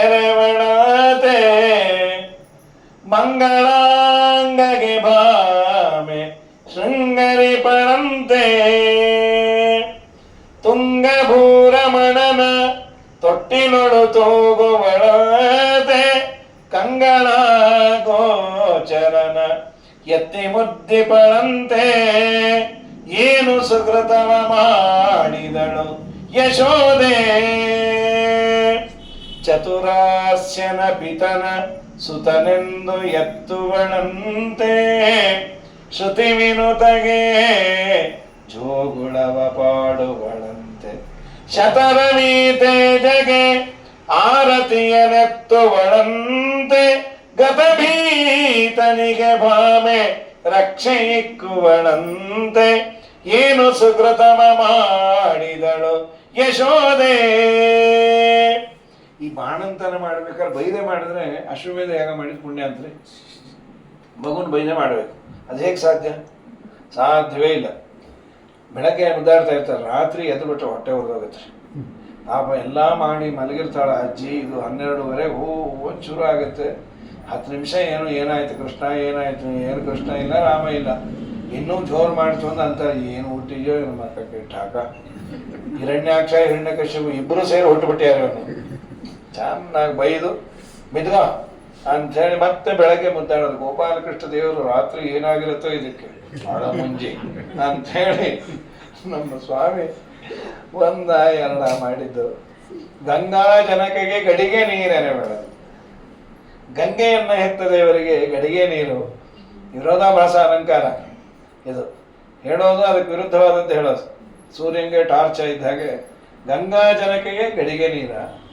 ಮಂಗಳಾಂಗ ಮುದ್ದಾದ ಕೂಸು, ಮನ್ಮಥನ ಅಪ್ಪ, ಅದಕ್ಕೆ ಯಾವ ಸಿಂಗಾರ ಬೇಡ. ಯಶೋಧ ಬಿಡ್ತಿರ್ಲಿಲ್ಲ. ತಾಯಂದ್ರೆ ಯಾಕೆ ಬಿಡ್ತಾರೆ? ತಮ್ಮ ಮಗು ಪೌಡ್ರ್ ಹಚ್ಚು, ಅದು ಹಚ್ಚು, ಇದು ಹಚ್ಚು, ಕಪ್ ಹಚ್ಚು. ಕೆಲವು ಮಕ್ಕಳು ನ್ಯಾಚುರಲ್ ಬ್ಯೂಟಿ, ಅದಕ್ಕೆ ಏನೇನೇನೇನು ಬೇಡ, ಹಾಗೆ ಬಿಟ್ಟು ಚಲೋ ಇರ್ತಾವೆ. ಈ ತಾಯಂದ್ರೆ ಬಿಡೋದೇ ಇಲ್ಲ. 10 ಸಲ ಅದು ಹಚ್ಚಿ ಇದು ಹಚ್ಚಿ ಏನೋ ಮಾಡಿರ್ತಾರೆ. ಇನ್ನು ಕೆಲವು ಮಕ್ಕಳು ಏನು ಹಚ್ಚಿದ್ರು ಹಂಗೆ ಇರ್ತಾವೆ. ಅದು ಹೊರಗೆ ಬಂದ ಮೇಲೆ ಹೊರಗೆ ಹೋಗಿ ಬಂದರೆ ಅನ್ಯಥಾ ರೂಪಂ ಹಿತ್ವಾ ಸ್ವರೂಪೇಣ ವ್ಯವಸ್ಥಿತಿ. ಈ ತಾಯಿಗೆ ಗುರುತು ಹತ್ತಿಲ್ಲ ಅದು. ಆ ಪೌಡ್ರು ಗೀಡ್ರೆಲ್ಲ ಬೆವರಲ್ಲಿ ಬೆಂದು ಹೋಗಿ ಅವಳನ್ನು ನೀವು ಒಬ್ಬನೇ ಬರಬೇಡ, ನಮ್ಮ ಮಗನ್ನು ಕರ್ಕೊಂಬ. ನಾನೇನೇ ನಿನ್ನ ಮಗ ಅಂದ ಅವನು. ನೀವು ಹೊರಗೆ ಬಿಸಿಲಲ್ಲಿ ಹೋಗಿ ಬಂದರೆ ಶಾಲಿಗ್ರಾಮ ರಾವಿದ್ದಾಗಿರ್ತೀಯೋ. ಹಾಗಾಗಿ ನಮ್ಮ ಸ್ವಾಮಿಯ ರೂಪ ಸೌಂದರ್ಯ ಅದೇನದು ಜೋಡ್ಲಿಲಾಗಿ ತೂಗೋಳಂತ್ರಿ. ಆಚಾರ್ಯ ಕರಾಚಿತ ಪ್ರತಿಮೆಯನ್ನ ಸ್ವಾಮಿಗಳನ್ನು ಕರೆಸಿ ನಾವೊಮ್ಮೆ ತೊಟ್ಲು ಪೂಜೆ ಮಾಡಿಸಿದ್ರೆ ದೊಡ್ಡ ಭಾಗ್ಯ. ಅಂದರೆ ಸರ್ವೋತ್ತಮನನ್ನೇ ಜೋಡ್ಲಿಲಾಗಿ ತೂಗೋದು. ಆ ಮಕ್ಕಳು ಚೂಟಿ ಇದ್ರೆ ಬಿದ್ಕೊಂಬಲ್ಲ. ಇದೊಂದು ತಾಯಿಗೆ ಸಂತೋಷವೂ ಹೌದು, ಬಿದ್ಕೊಂಡಿಲ್ಲ ಅಂದ್ರೆ ಬೇಜಾರು ಹೌದು. ಸರಿ ಜೋಡ್ಲಿಯಿಂದ ಕೆಳಗೆ ಹಾಕಿ ಪಕ್ಕದಲ್ಲಿ ಹಾಕೊಂಡು ತಟ್ತಾ ಇರ್ತಾರೆ. ಯಾವ್ದಾದ್ರು ಮಾಡಿ ಅದು ತಟ್ತಾ ಇವಳು ನಿದ್ದೆ ಬಂತು, ಮೆತ್ತಗೆ ಅದು ಎದ್ದು ಹೊಟ್ಟೋಗಿರುತ್ತೆ. ಮಕ್ಕಳು ಕೃಷ್ಣ ನೀ ಬಿದ್ಗೋ ಕೃಷ್ಣ, ಅಮ್ಮ ನೀ ಇನ್ನೊಂದೆರಡು ಹಾಡು ಹೇಳು. ನಂಗೆ ಬರೋದೇ 3 ಹಾಡು. ಅದು ಹೇಳಾಯ್ತು. ಇನ್ನು 3ನೇ ಹಾಡು ಬಿಟ್ಟು 4ನೇದು ಬರೋದಿಲ್ಲ. ಇನ್ನು ಬರೋದು ಅಂದರೆ ಒಂದೇ ಒಂದು ರಾಷ್ಟ್ರಗೀತೆ, ಅದನ್ನೇ ಹೇಳೋದು. ಜನಗಣಮನ ಅಧಿನಾಯಕ ಜಯ ಅದ್ ನಿಂತು ಬಿಡ್ತು. ಯಾಕೆ ನಿಂತಿ? ರಾಷ್ಟ್ರಭಕ್ತಿನೇ. ನಿದ್ರಾಮಾಶ್ರಯ ಕಿಂ ತದಾಶ್ರಯ ಫಲಂ. ರಾಜರು ಆ ತಾಯಿ ಮಗನ ಕಾನ್ವರ್ಸೇಷನ್ ಅನ್ನ ವರ್ಣನೆ ಮಾಡ್ತಾರೆ. ನಿದ್ರಾಮಾಶ್ರಯ, ನಿದ್ದೆ ಮಾಡು ಕೃಷ್ಣ. ಕಿಂ ತದಾಶ್ರಯ ಫಲಂ, ಏನ್ ನಿದ್ದೆ ಮಾಡೋದ್ರಿಂದ ಏನು ಪ್ರಯೋಜನ? ಭುಕ್ತಂ ಮೃದೆ ಜೀರ್ಣತ, ತಿಂದದಲ್ಲಿ ಜೀರ್ಣ ಆಗಬೇಕು ಬೇಡ. ಹ ನಿದ್ರಾಕಾಂಬ, ನಿದ್ದೆ ಅಂದ್ರೆ ನಿಮೇಲಿತಾಕ್ಷಯುಗನಃ ಪ್ರಾಜ್ಞಮ್ಯದ ಲಿಂಗತಿ. ನಿದ್ದೆ ಅಂದ್ರೆ ಕಣ್ಣು ಮುಚ್ಚಿಕೊಂಡು ಪ್ರಾಜ್ಞನಾಮಕನ ಆಲಿಂಗನ ಮಾಡ್ಕೊಂಡು ಅಶ್ವೇವಂ ದಿತಿ ಮುದ್ರಿತಾತ್ಮನಯನ ಸ್ವಾಂಗಂ ಸಮಾಲಿಂಗತತೆ. ಕಣ್ಣು ಮುಚ್ಚಿ ತನ್ನನ್ನೇ ತಾನು ಗಟ್ಟಿಯಾಗಿ ಅಮ್ಮ ಅಂದ. ಏನಾಯ್ತು? ನೀ ಹೇಳಿದ್ದು ನಿಜಾನೇ? ಹಸಿವು ಏನಾದರೂ ಕೊಡು. ಅಲ್ಲೋ 3 ತಾಸು ತೂಗಿನಿ, 30 ನಿಮಿಷ ಬಿದ್ದು ಹೊಡೆದೆ, 3 ಸೆಕೆಂಡ್ಗೆ ಹಸು ಅಂತೀಯಲ್ಲ. ನೀ ಹೇಳಿದ್ದೆಲ್ಲ ಮಾಡೋಣ. ಇಲ್ಲ ನಿದ್ದೆ ಅಂದ್ರೇನು? ಕಣ್ಣು ಮುಚ್ಚೋದು, ಪ್ರಾಜ್ಞನಾಮಕ ಆಲಿಂಗನ ಮಾಡ್ಕೊಂಡು. ಅಲ್ಲೋ ಕಣ್ಣು ಮುಚ್ಚಿದೆ, ಈ ಪ್ರಾಜ್ಞನಾಮಕನ್ನೆಲ್ಲ ಆಲಿಂಗನ ಮಾಡ್ಕೊಂಡು ಹಿಡ್ಕೊಂಡು ನಿನ್ನೆ ಹಿಡ್ಕೊಂಡಿ ನಾನೇ ಅವನು ಅಂದ. ನೇಹನ ನಾಸ್ತಿ ಕಿಂಚನ, ನನ್ನ ರೂಪಗಳಲ್ಲಿ ಭೇದ ಇಲ್ಲೇ. ಪ್ರಾಜ್ಞಾ ಬೇರೆ ಅಲ್ಲ, ಈ ವಿಶ್ವ ಬೇರೆ ಅಲ್ಲ, ಕೃಷ್ಣ ಬೇರೆ ಅಲ್ಲ, ರಾಮ ಬೇರೆ ಅಲ್ಲ. ಅವಳನ್ನು ಬೇಡಪ್ಪ, ನೀ ನವೇನು ಮಲಗಲೇಬೇಡ, ನೀ ಹೀಗೆ ಹಸಿವನ್ನು ಸಾಕು, ನಾ ಮೇಲಿನ ಮೇಲೆ ಕೊಡೋದು. ಭಾಳ ಹೊತ್ತು ಮನೇಲಿ ಮಕ್ಕಳು ಮನೇಲಿ ಇಟ್ಕೊಂಬೋದು ಕಷ್ಟ ರೀ. 10 ನಿಮಿಷಕ್ಕೆ ಏನೋ ಕೇಳ್ತಾನೆ ಇರುತ್ತೋ. ಸ್ಕೂಲ್ಗೆ ಹೋಗೋದು ಭಾಳ ಚಂದ. ಅದು ಏನೇ ರೊಕ್ಕ ಕೊಟ್ಟೋದು ಒಂದು 6 ತಾಸು ಅಲ್ಲಿ ಅರಿತಾರ. 3-4 ತಾಸು. ಈಗಿನವರೆಲ್ಲ ಅದಕ್ಕೆ ರಜಾ ಬಂತು ಅಂದ್ರೆ ಸಮ್ಮರ್ ಕ್ಯಾಂಪ್ಗೆ ಹಾಕ್ಬಿಡ್ತಾರೆ. ಯಾಕೇನು? ಇಲ್ಲ ಮಗು ಹಾಯ್ ಅಂತಿರುತ್ತೆ. ಮಗು ಅಲ್ಲ, ಇವ್ರು ಹಾಯ್ ಅಂತ ಇರ್ಬೋದು. ಏನು ಪ್ರಾಣ ತೆಗೆದುಬಿಡುತ್ತೆ ಅದು. 10 ನಿಮಿಷಕ್ಕೆ ಬರೋದು, ಅಮ್ಮ ಏನಾದರೂ ಕೊಡೋದು. ಬೆಳಗ್ಗೆ ಮಾಡಿದ ಉಪ್ಪಿಟ್ಟು ಅದು ಬಿಟ್ಟು ಸರಿ ನಿನ್ನೆ ಮಾಡಿದ ಉಂಡೆ ಅದು ಬಿಟ್ಟು ಎರಡು ಬಿಟ್ಟರೆ ಗೊತ್ತಾಗುತ್ತೆ ಏನು ಬಗಳ ಏನಿಲ್ಲ ನನಗೆ 25 ರೂಪಾಯಿ 50 ರೂಪಾಯಿ ಕೊಡು ಪಿಜ್ಜಾ ತಗೋತೀನಿ ಅಂತ ಅಲ್ಲಿ ಹಸ್ತೋದಕ್ಕೆ ಹಾಕಿ ಬೇಕ್ರಿಲಿ ಏನೋ ತಿಂದ್ರೆ ಬೇಕಾದ್ರೆ ಮಧ್ಯಾಹ್ನದ ಪೂರ್ಣ ಆನಂದದ ಅನುಭವ ಇವು ಅನ್ಕೋತಾರೆ. ಈ ಸ್ಕೂಲ್ ಇದ್ರೆ ನಾಯಿ ಮರಿ ಇದ್ದಾಗಿರ್ತಾರಪ್ಪ 3:30 ಬಂದು ಏನು ಕೊಡಲಿ ಏನಾದರೂ ಕೊಡು ಅಂತ ಹೇಳಿ. ಇಲ್ಲ ಅಂದ್ರೆ ನಮ್ಮ ಸ್ವಾಮಿ ನಿದ್ರಾಮಾಶ್ರಯ ಕಿಂ ತದಾಶ್ರಯ ಫಲಂ ಭುಕ್ತಂ ರಯೇ ಜೀರ್ಣತ ಇದೆಲ್ಲ ಮಾಡದ.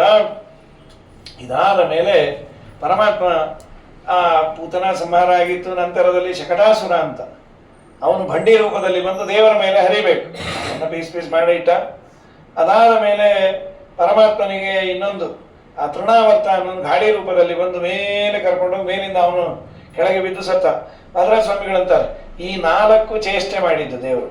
ಮೊದಲನೇದು ಪೂತನೆಯ ಸಂಹಾರ, ಎರಡನೆಯದು ಶಕಟಾಸುರನ ಸಂಹಾರ, ಮೂರನೆಯದು ತೃಣಾವರ್ತನದ್ದು. ಅಥವಾ ಅದಕ್ಕೂ ಮುಂಚೆ ಬಾಯಲ್ಲಿ ಬ್ರಹ್ಮಾಂಡವನ್ನು ತಾಯಿಗೆ ತೋರಿಸಿದ್ದ ಆಕಳಿಸ್ಬೇಕಾದ್ರೆ. ಈ 4 ಲೀಲೆಗಳಿಂದ ದೇವರು ಮಾಡಿದ್ದೇನು ಅಂದ್ರೆ ತನ್ನ ಹೆಸರು ತಾನೇ ಇಟ್ಕೊಂಡಿದ್ದಂತೆ. ನೀನೇನಿಡೋದು ನನ್ನ ಹೆಸರು ನಾನೇ ಇಟ್ಕೊಳ್ತೀನಿ. ಅದೇನದು? ಮೊದಲನೇ ಹೆಸರು ದೇವರದು ಪೂತನ ಸಂಹಾರಕಾಯ ನಮಃ. ಅಷ್ಟೋತ್ತರ ಶತನಾಮ ಸ್ತೋತ್ರ ಇದೆ, ಅದ್ರಲ್ಲಿ ಮೊದಲು ಬರೋದೇ ಪೂತನ ಜೀವಿತಾಹಾರಿ ಶಕಟಾಸುರ ಭಂಜನ. ಹಾಗಾಗಿ ಮೊದಲನೇದು ದೇವರ ಹೆಸರು ಪೂತನ ಸಂಹಾರಕಾಯ ನಮಃ, ಎರಡನೇದು ಶಕಟಾಸುರ ಭಂಜಕಾಯ ನಮಃ, ಮೂರನೇದು ತೃಣೀಕರ್ತ ತೃಣಾವರ್ತಾಯ ನಮಃ. ತೃಣಾವರ್ತನನ್ನ ಹುಲ್ಲಿನಂತೆ ಉಪೇಕ್ಷೆ ಮಾಡಿದವನು ನೀನು ಅಂತ. ಇನ್ನು 4ನೇದು ವಿಶ್ವಂಭರಾಯ ನಮಃ. ಅದಾದ್ಮೇಲೆ ಕೃಷ್ಣಾಯ ನಮಃ, ಆಮೇಲೆ ಕೃಷ್ಣ ಅಂತ ನಾಮಕರಣ ಆಯ್ತು. ಏನದು ಕೃಷ್ಣ ಅಂದ್ರೆ ಕರ್ಷತೀತಿ ಕೃಷ್ಣ, ಎಲ್ಲರ ಮನಸ್ಸನ್ನ ಎಲ್ಲರ ಪಾಪಗಳನ್ನ ಅವನು ಆಕರ್ಷಣೆ ಮಾಡೋದರಿಂದ ದೇವರಿಗೆ ಕೃಷ್ಣ ಅಂತ. ನಮ್ಮ ವ್ಯಾಸರಾಜರು ಅದಕ್ಕೆ ಅಂತ 3 ಸಲ ಅಂದ್ಬಿಟ್ರು. ಸಂತೊಟ್ಟನಾಗಿ ಮುಕುತಿ ಕೊಟ್ಟು ಮಿಕ್ಕ ಭಾರ ಹೊರುವನು ಕೃಷ್ಣ ಕೃಷ್ಣ ಕೃಷ್ಣ ಎಂದು 3 ಬಾರಿ ನೆನೆಯಿರೋ. ಸಕಲ ವೇದ ಶಾಸ್ತ್ರ ಪಠಿಸಿ ಸಾರವನ್ನು ತಿಳಿದರೇನು ಮಕರ ಕುಂಡಲ ಧರನ ನಾಮಕ್ಕೆ ಸಾಟಿ ಅಲ್ಲವೋ. ಕೃಷ್ಣ ಕೃಷ್ಣ ಕೃಷ್ಣ ಎಂದು 3 ಬಾರಿ ನೆನೆಯಿರೋ. ಕಮಲನಾಭನ ಚಿಹ್ನೆಯನ್ನು ಧರಿಸಿಕೊಂಡು ಮೆರೆಯಿರೋ. ಯಮನ ಭಟರು ನೋಡಿ ಅಂಜಿ ಅಡಗಿ ಹೋಗ್ವರೋ. ಕೃಷ್ಣ ಕೃಷ್ಣ ಕೃಷ್ಣ ಎಂದು 3 ಬಾರಿ ನೆನೆಯಿರೋ. ಜನ್ಮವೆತ್ತಿ ಮಧ್ವಮತವ ಅನುಸರಿಸಿ ನಡೆಯಿರೋ. ಸುಮ್ಮನದಿ ಶ್ರೀಕೃಷ್ಣ ತನ್ನ ಲೋಕ ಕೊಡುವನು. ಹೀಗೆ ಕೃಷ್ಣ ಅಂತ ನಾಮಕರಣ ಆಯಿತು. ಪರಮಾತ್ಮನ ಒಂದೊಂದೇ ತುಂಟತನ ಶುರು ಆಯಿತು. ಬಾಲಲೀಲೆ ಅಂತ ಮಾಡಿರೋ ಅವತಾರ ಕೃಷ್ಣನೊಂದೇ, ಇನ್ಯಾವ ಅವತಾರದಲ್ಲೂ ಬಾಲಲೀಲೆ ಅಂತ ಶೀರ್ಷಿಕೆ ಇಲ್ಲ. ರಾಮಾವತಾರದ್ದು ಚೂರೋಪಾರೋ ಇದೆ, ಹೆಚ್ಚಿಲ್ಲ. ಬಾಲಲೀಲೆಗಾಗೇ ಇರುವ ಒಂದು ಅವತಾರ ಅಂದರೆ ಕೃಷ್ಣನದ್ದು, ಇನ್ನೆಲ್ಲೂ ಇಲ್ಲ. ಪರಶುರಾಮ ದೇವರು ಬಾಲಲೀಲೆ ಏನು ಕೇಳಿದ್ವಿ, ಗದೆ ಹೊಡೆದವ್ರು ಸದಾ ಕೊಡ್ಲಿ ಇಟ್ಕೊಂಡು ಓಡಾಡ್ತಾ ಇದ್ರೆ ಬಾಲ ಬೇಡ ಲೀಲೆ ಬೇಡ ಹೋಗಪ್ಪ ಮಾರಾಯ. ಇನ್ನು ನರಸಿಂಹದೇವರಂತೂ ಬಂದ ಕೂಡಲೇ ಮರ್ಡರ್ ಮಾಡಿ ಹೋಗೇ ಬಿಟ್ಟಿತ್ತು. ಕಂಬದಿಂದ ಬಂದ ಮತ್ತು ಕಂಬಕ್ಕೆ ಹೋದ. ಹೀಗಾಗಿ ನಮ್ಮ ಕೃಷ್ಣಂದೊಂದೇ ಬಾಲಲೀಲೆ. ಅದನ್ನು ವೈಭವವಾಗಿ ದೇವರು ಮಾಡಿದರೆ ವಿಶೇಷವಾಗಿ ಅದನ್ನು ಹರಿದಾಸರುಗಳಾಗಲಿ ಅಥವಾ ವದರಾಜ ಸ್ವಾಮಿಗಳಂತ ಮಹಾನುಭಾವರು ಭಾಗವತಾದಿ ಗ್ರಂಥಗಳಲ್ಲಿ ಚೂರು ಹೇಳಿದೆ, ಅದನ್ನು ತುಂಬ ತುಂಬ ತುಂಬ ಅದ್ಭುತವಾಗಿ ಹೃದಯಂಗಮವಾಗಿ ವರ್ಣನೆ ಮಾಡಿ ಅದನ್ನು ಸರ್ವೋತ್ತಮತ್ವದಲ್ಲಿ ಸಮನ್ವಯ ಮಾಡಿ ಲೀಲಾಭಿಹಿ ಭಾವಗರ್ಭಾಭಿಹಿ ಅಂತ ನಾರಾಯಣ ಪಂಡಿತರಂದರು. ಕೃಷ್ಣನ ಲೀಲೆಗಳ ಹಿಂದೆ ಒಂದು ಭಾವ ಅಡಗಿದೆ. ಸುಮ್ಮನೆ ಏನೋ ಚೇಷ್ಟೆ ಮಾಡಿದ ಅನ್ಕೋಬೇಡ್ರಿ. ತಾನು ಸರ್ವೋತ್ತಮ ಅಂತ ತೋರಿಸೋ ಸಲುವಾಗಿ ಅವನು ಚೇಷ್ಟೆ ಮಾಡಿದ್ದು. ಚೇಷ್ಟ ಏನು ಸರ್ವೋತ್ತಮ ಏನು ಗೊತ್ತಾಗತ್ತೆ? ಅವರು ಮಾಡಿದ ಪ್ರತಿಜ್ಞೆಯನ್ನು ಈಡೇರಿಸಿದವರು ಅಂದ್ರೆ ವಾದಿರಾಜ ಸ್ವಾಮಿಗಳು. ನಾರಾಯಣ ಪಂಡಿತರು ಅಂದೇ ಯಾರು ಏನು ನೋಡ್ರಿ ಏನೇನೋ ಅವನ ಚೇಷ್ಟೆ ಹಿಂದೆ ಏನಮ್ಮ ಸ್ವಾಮಿ ಚೇಷ್ಟೆ. ಅಂಬೆಗಾಲಿಟ್ಟದ್ದರಿಂದ ಹಿಡಿದ ವಾದಿರಾಜರು ಅದನ್ನು ವರ್ಣನೆ ಮಾಡಿ ಅಂಬೆಗಾಲಿ ಯಾಕಿಟ್ಟ ದೇವರು. ರಾಜರಂತಾರೆ ಪ್ರಾಯ ದೇವರು ಅಂದ್ರೆ ನಮಗೆಲ್ಲ ಒಂದು ಕಲ್ಪನೆ ಇರುತ್ತೆ, ಏನು ಎತ್ತರ ಗಾತ್ರ ಜೋರಾಗಿದ್ದಾನೆ ಅಂತ. ಆದರೆ ದೇವರ ಹೊಟ್ಟೆ ಚಳುವಾಗಿದೆ. ಉದರಂ ಚಿಂತಮೇಶಸ್ಯ ತನುತ್ವೇ ಪೆಕಿಲಂಬರಂ. ತನು ಅಂದ್ರೆ ಚಳು. ದೇವರ ಹೊಟ್ಟೆಯ ಮೇಲೆ ಎಲ್ಲಾ ಅವತಾರದಲ್ಲೂ 3 ಗೆರೆ ಬೀಳುತ್ತಂತ. ಅದು ಲಕ್ಷಣ. ವಲಿತ್ರಯಾಂಕಿತಂ ನಿತ್ಯಂ ಉಪಗೂಢಂ ಶ್ರೇಯೈಕಯ. ಇದು ಎಲ್ಲ ದೇವರ ಹೊಟ್ಟೆಯ ವರ್ಣನೆ ಎಲ್ಲೇ ಬಂದರೂ 3 ಗೆರೆ ಇದೆ. ಅದು 3 ಗೆರೆ ಸಣ್ಣ ವಯಸ್ಸಲ್ಲಿ ಬೀಳಬೇಕು. 25 ವಯಸ್ಸಿದ್ದಾಗ 3 ಗೆರೆ ಬೀಳಬೇಕು. 70 ವಯಸ್ಸಾದ್ಮೇಲೆ ಈ 3 ಗೆರೆ 30 ಗೆರೆ ಬೀಳತ್ತದು, ಸುಖ ಬೀಳೋದದು. 3 ಗೆರೆ ಸಣ್ಣ ವಯಸ್ಸಲ್ಲಿ ಬೀಳ್ಬೇಕು. ಹೀಗಾಗಿ ತೆಳು ಇದ್ರೆ ಬೀಳತ್ತದು. ಭಾಳ ದಪ್ಪ ಇತ್ತು ಅಂದ್ರೆ ಎಲ್ಲಿ ಗೆರೆ ಬೀಳೋದು, ಹಾಕೋರು ಹಣೆ ಮೇಲೆ ಬೀಳ್ತಾವೆ, ಬಿಟ್ಟು ತೊಗೊಂಡ್ರೆ ಹೇಗಪ್ಪ ಅಂತ ಹೇಳಿ. ಹೀಗಾಗಿ ಸರಿ, ಪರಮಾತ್ಮನನ್ನ ನೋಡ್ಲಿಕ್ಕೆಲ್ಲ ಬರೋದಲ್ಲ. ವಾದಿರಾಜರು ಎಷ್ಟು ಚೆನ್ನಾಗಿ ಹೇಳ್ತಾರೆ ಅಂದ್ರೆ ನೋಡಿ, ಒಬ್ಬ ಮನುಷ್ಯ ಒಳ್ಳೆಯದು ಅಷ್ಟಾಪಷ್ಟವಾಗಿದ್ದು ಚೆನ್ನಾಗಿದ್ದವನು, ಏನೋ ರೋಗ ರುಜಿನ ಬಂತು, ಸ್ವಲ್ಪ ತೆಳ್ಳಗಾದ, ಪುಣ್ಯಕ್ಕೆ ರೆಕವರ್ ಆದ, ಅಂದರೆ ಬದುಕದ, ಆದರೆ ದೇಹ ಮಾತ್ರ ಸಣ್ಣಗಿತ್ತು. ಅವನಿಗೆ ಅವನ ಕರಡಿಲಿ ನೋಡಿದಾಗ ನಾನೇನು ಅನ್ನೋ ಥರ ಡೌಟ್ ಬರೋ ಥರ ಇತ್ತು. ಅಂಥ ಸಂದರ್ಭದಲ್ಲಿ ಅವನು ಆದಷ್ಟು ಯಾವ ಫಂಕ್ಷನ್ಗೆ ಅಟೆಂಡ್ ಆಗೋದೇ ಇಲ್ಲ. 50 ಜನ ಕೇಳ್ತಾನೆ ಇರ್ತಾರೆ, ಏನು ಸರ್ ನೀವೆಲ್ಲ ಬಿಡಿ ಅಂತ. ಅವನಿಗೇ ಬೇಜಾರಿರುತ್ತೆ. ಅವನು ಹಳೇದೆಲ್ಲ ವರ್ಣನೆ ಮಾಡೋದು. ನಿಮ್ಮ ರೆಟ್ಟೆ ನೋಡಿದ್ರೆ ಆನೆ ಸೊಂಡ್ಲಿದ್ದಾಗಿತ್ತು, ಈಗ ನೋಡಿದ್ರೆ ಪರಕೆ ಕಡ್ಡಿ ಆದಾಗ. ನೀವೆಲ್ಲ ಬಿಡ್ರಿ, ಸುಮ್ಮನಿರ್ರಿ, ಇಲ್ಲ ಸದ್ಯ ಹುಷಾರಾದ್ರ ಅಂದ್ರೆ ಅದಕ್ಕೆ ಅವನೇನು ಮಾಡ್ತಾನೆ, ಈ ಫಂಕ್ಷನ್ ಉಸಾಬರಿಗೆ ಹೋಗೋದೇ ಬೇಡ, ನಾವೊಂದು ಸ್ವಲ್ಪ ದಪ್ಪ ಗಿಪ್ಪ ಆದಮೇಲೆ ಹೋಗೋಣ. ಬೆಳಗ್ಗೆ ಏನು ಮಾಡ್ತಾನೆ, 5 ಗಂಟೆಗೆ ಜಾಗಿಂಗ್ ಹೋಗಿ 6ಕ್ಕೆ ಮನೆ ಸೇರ್ಕೊಂಡ್ಬಿಡ್ತಾನೆ. ಇನ್ನೂ ಅದು ಕತ್ತಲಿದ್ದ ಹಾಗೆ ಯಾರಿಗೂ ಕಂಡಿರಬಾರ್ದು. ಈಗ ಮಾಸ್ಕ್ ಅಂತೂ ಹಾಕೊಂಡ್ಬಿಟ್ರೆ ಯಾರು ಗೊತ್ತೇ ಆಗೋದಿಲ್ಲ. ಹಾಗೆ ನಮ್ಮ ಸ್ವಾಮಿಯ ಹೊಟ್ಟೆ ಅಂದರೆ ಎಲ್ಲರ ಕಲ್ಪನೆಯಲ್ಲಿ ಅನಂತ ಕೋಟಿ ಬ್ರಹ್ಮಾಂಡಗಳು ಇದೆ. ಹೊಟ್ಟೆ ಹಿಡಿದಪ್ಪ ಇರಬಹುದು ಅಂತ ಎಲ್ಲರಿಗೂ ಕಲ್ಪನೆ ಇರುತ್ತೆ. ನಾನು ನೋಡೋದು ಈ ಚಳು ಹೊಟ್ಟೆ ಇಟ್ಕೊಂಡು ನಿಂತೆ ಅಂದರೆ ಮಂದಿಗೆಲ್ಲ ಟನ್ ಆಗಿಬಿಡ್ತಾರೆ, ಇವನೆಲ್ಲಿ ದೇವರು ಅಂತ. ಅದಕ್ಕೆ ಮೊದಲು ಅಂಬೆಗಾಲಿಟ್ಟು ಮುಖ ತೋರಿಸ್ಬೇಡ. ಮುಖ ಫೆಮಿಲಿಯರ್ ಆದ ಮೇಲೆ ಎದ್ದು ನಿಂತೆ ಅಂದರೆ ಹೊಟ್ಟೆ ಕಡೆ ಗಮನ ಬರೋದಿಲ್ಲ. ಈ ಮನೆಯಲ್ಲಿ ನೋಡ್ತಾ ಇರೋ ಮಕ್ಕಳು ಬೆಳೆದಿದ್ದು ಅಪ್ಪ ಅಮ್ಮಂಗೆ ಗೊತ್ತಾಗಲ್ಲ. ಬೇರೆಯವ್ರು ನೋಡ್ತಾರೆ, ಏನಿದು ಈ ಪಾಟಿ ಹೈಟ್ ಆಗಿದ್ದಾರೆ, ಹೌದಾ ನಮಗೇನೋ ಗೊತ್ತಾಗ್ತಾ ಇಲ್ಲ, ತುಂಬ ಎತ್ತರಕ್ಕೆ ಬೆಳೆದೇನೆ ದಪ್ಪ ಆಗಿ, ದಿನ ನೋಡೋರು ಗೊತ್ತಾಗೋದಿಲ್ಲ. ಅದಕ್ಕೆ ಮೊದಲು ಅಂಬೆಗಾಲಿಡ್ತಾ ಮುಖ ಪರಿಚಯ ಆಗಲಿ, ಆಮೇಲೆ ಹೊಟ್ಟೆಯನ್ನು ತೋರಿಸ್ತೀನಿ ಅಂತ ಅಂಬೆಗಾಲಿಟ್ನೋ ಏನು ಅಂತ ವಾದಿರಾಜರು ಅಂಬೆಗಾಲಿಟ್ಟದ್ದನ್ನ ಹೀಗೆ ವರ್ಣನೆ ಮಾಡ್ತಾರೆ. ಇನ್ನೊಂದು, ನಮ್ಮ ಸ್ವಾಮಿಗೆ ಅಂಬೆಗಾಲಿಡೋದು ಬೋರಳಾಗೋದು ಎಲ್ಲ ಏನು ಬೇಡ, ಒಟ್ಟಿಗೆ ನಡೀಬಹುದು. ಆ ಹಡದವ್ರು ಬೇಕಾಗತ್ತೆ ರೀ. ಮೊದಲು ಬೋರಳಾಗಬೇಕು, ಆಮೇಲೆ ಅಂಬೆಗಾಲಿಡಬೇಕು. ಅದು ಹಿಂದೆ ಈಗೆಲ್ಲ ಸೆಲೆಬ್ರೇಷನ್ ಏನಿಲ್ಲ, 24 ಗಂಟೆ ವಾಟ್ಸಾಪಲ್ಲಿ ತೆಗೆದು ವಂಡರ್ಫುಲ್ ಅಂತ ಅವ್ರು ಅನ್ನೋದು ಹೀಗೆ ಅನ್ನೋದು. ಹಿಂದೆ ಅದು ಏನಾದರೂ ಬೋರಳಾದರೆ ಈ ಅಜ್ಜಿ ತಾತ ಸುಮ್ಮನೆ ಇರ್ತಿರ್ಲಿಲ್ಲ, ಆ ಓಣಿಯವನ್ನೆಲ್ಲ ಕರೆಯೋದಂತ, ಅಚ್ಚಟೆ ಮುಚ್ಚಟೆ ಅಂತೇಳಿ. ಏನು ಫಂಕ್ಷನ್ ಇದ್ದಕ್ಕಿದ್ದಾಗೆ ಅಷ್ಟೊಂದು ಕರೆದ್ರಿ, ನಮ್ಮ ಕೂಸು ಬೋರಳ ಆಗ್ಯಾವ ಅಂಥೇಳಿ ಅದಕ್ಕೆ ಕರ್ಜಿಕಾಯಿ ಇನ್ನೊಂದು ಮತ್ತೊಂದು ಎಲ್ಲ ಮಾಡಿ 50 ಜನಕ್ಕೆ ಹಂಚಿ, ಸಂತೋಷವೂ ಹೌದು, ಮೆಸೇಜು ಹೌದು. ಅದೇನದು, ನಮ್ಮ ಮಗು ಬಹಳ ಚೂಟಿ. ಅದು ಎದರ ಮನೆ ಮಗು,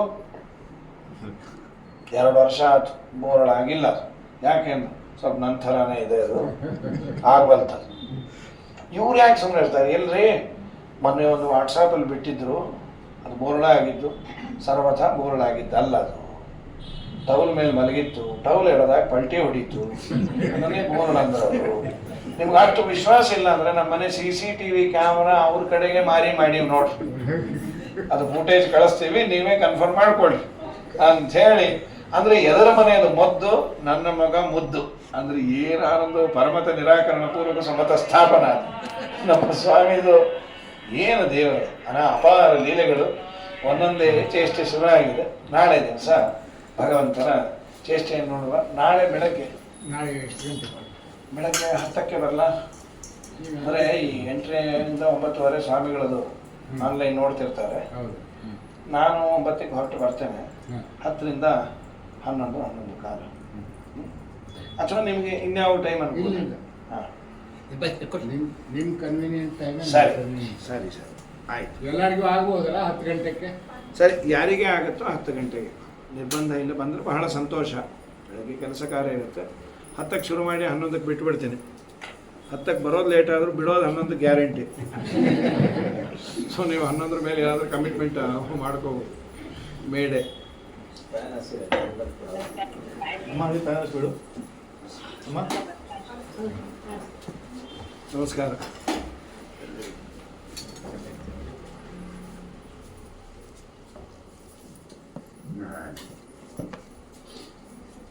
ಗೋಪಾಲಕೃಷ್ಣ ಪ್ರಿಯತ ಅಂತ ನಿಮ್ಮನೇನು ಮಾಡಿದ್ದೀರಾ? ಕೃಷ್ಣಾವತಾರ ಕಚ್ಚತೆ ಮುಚ್ಚತೆ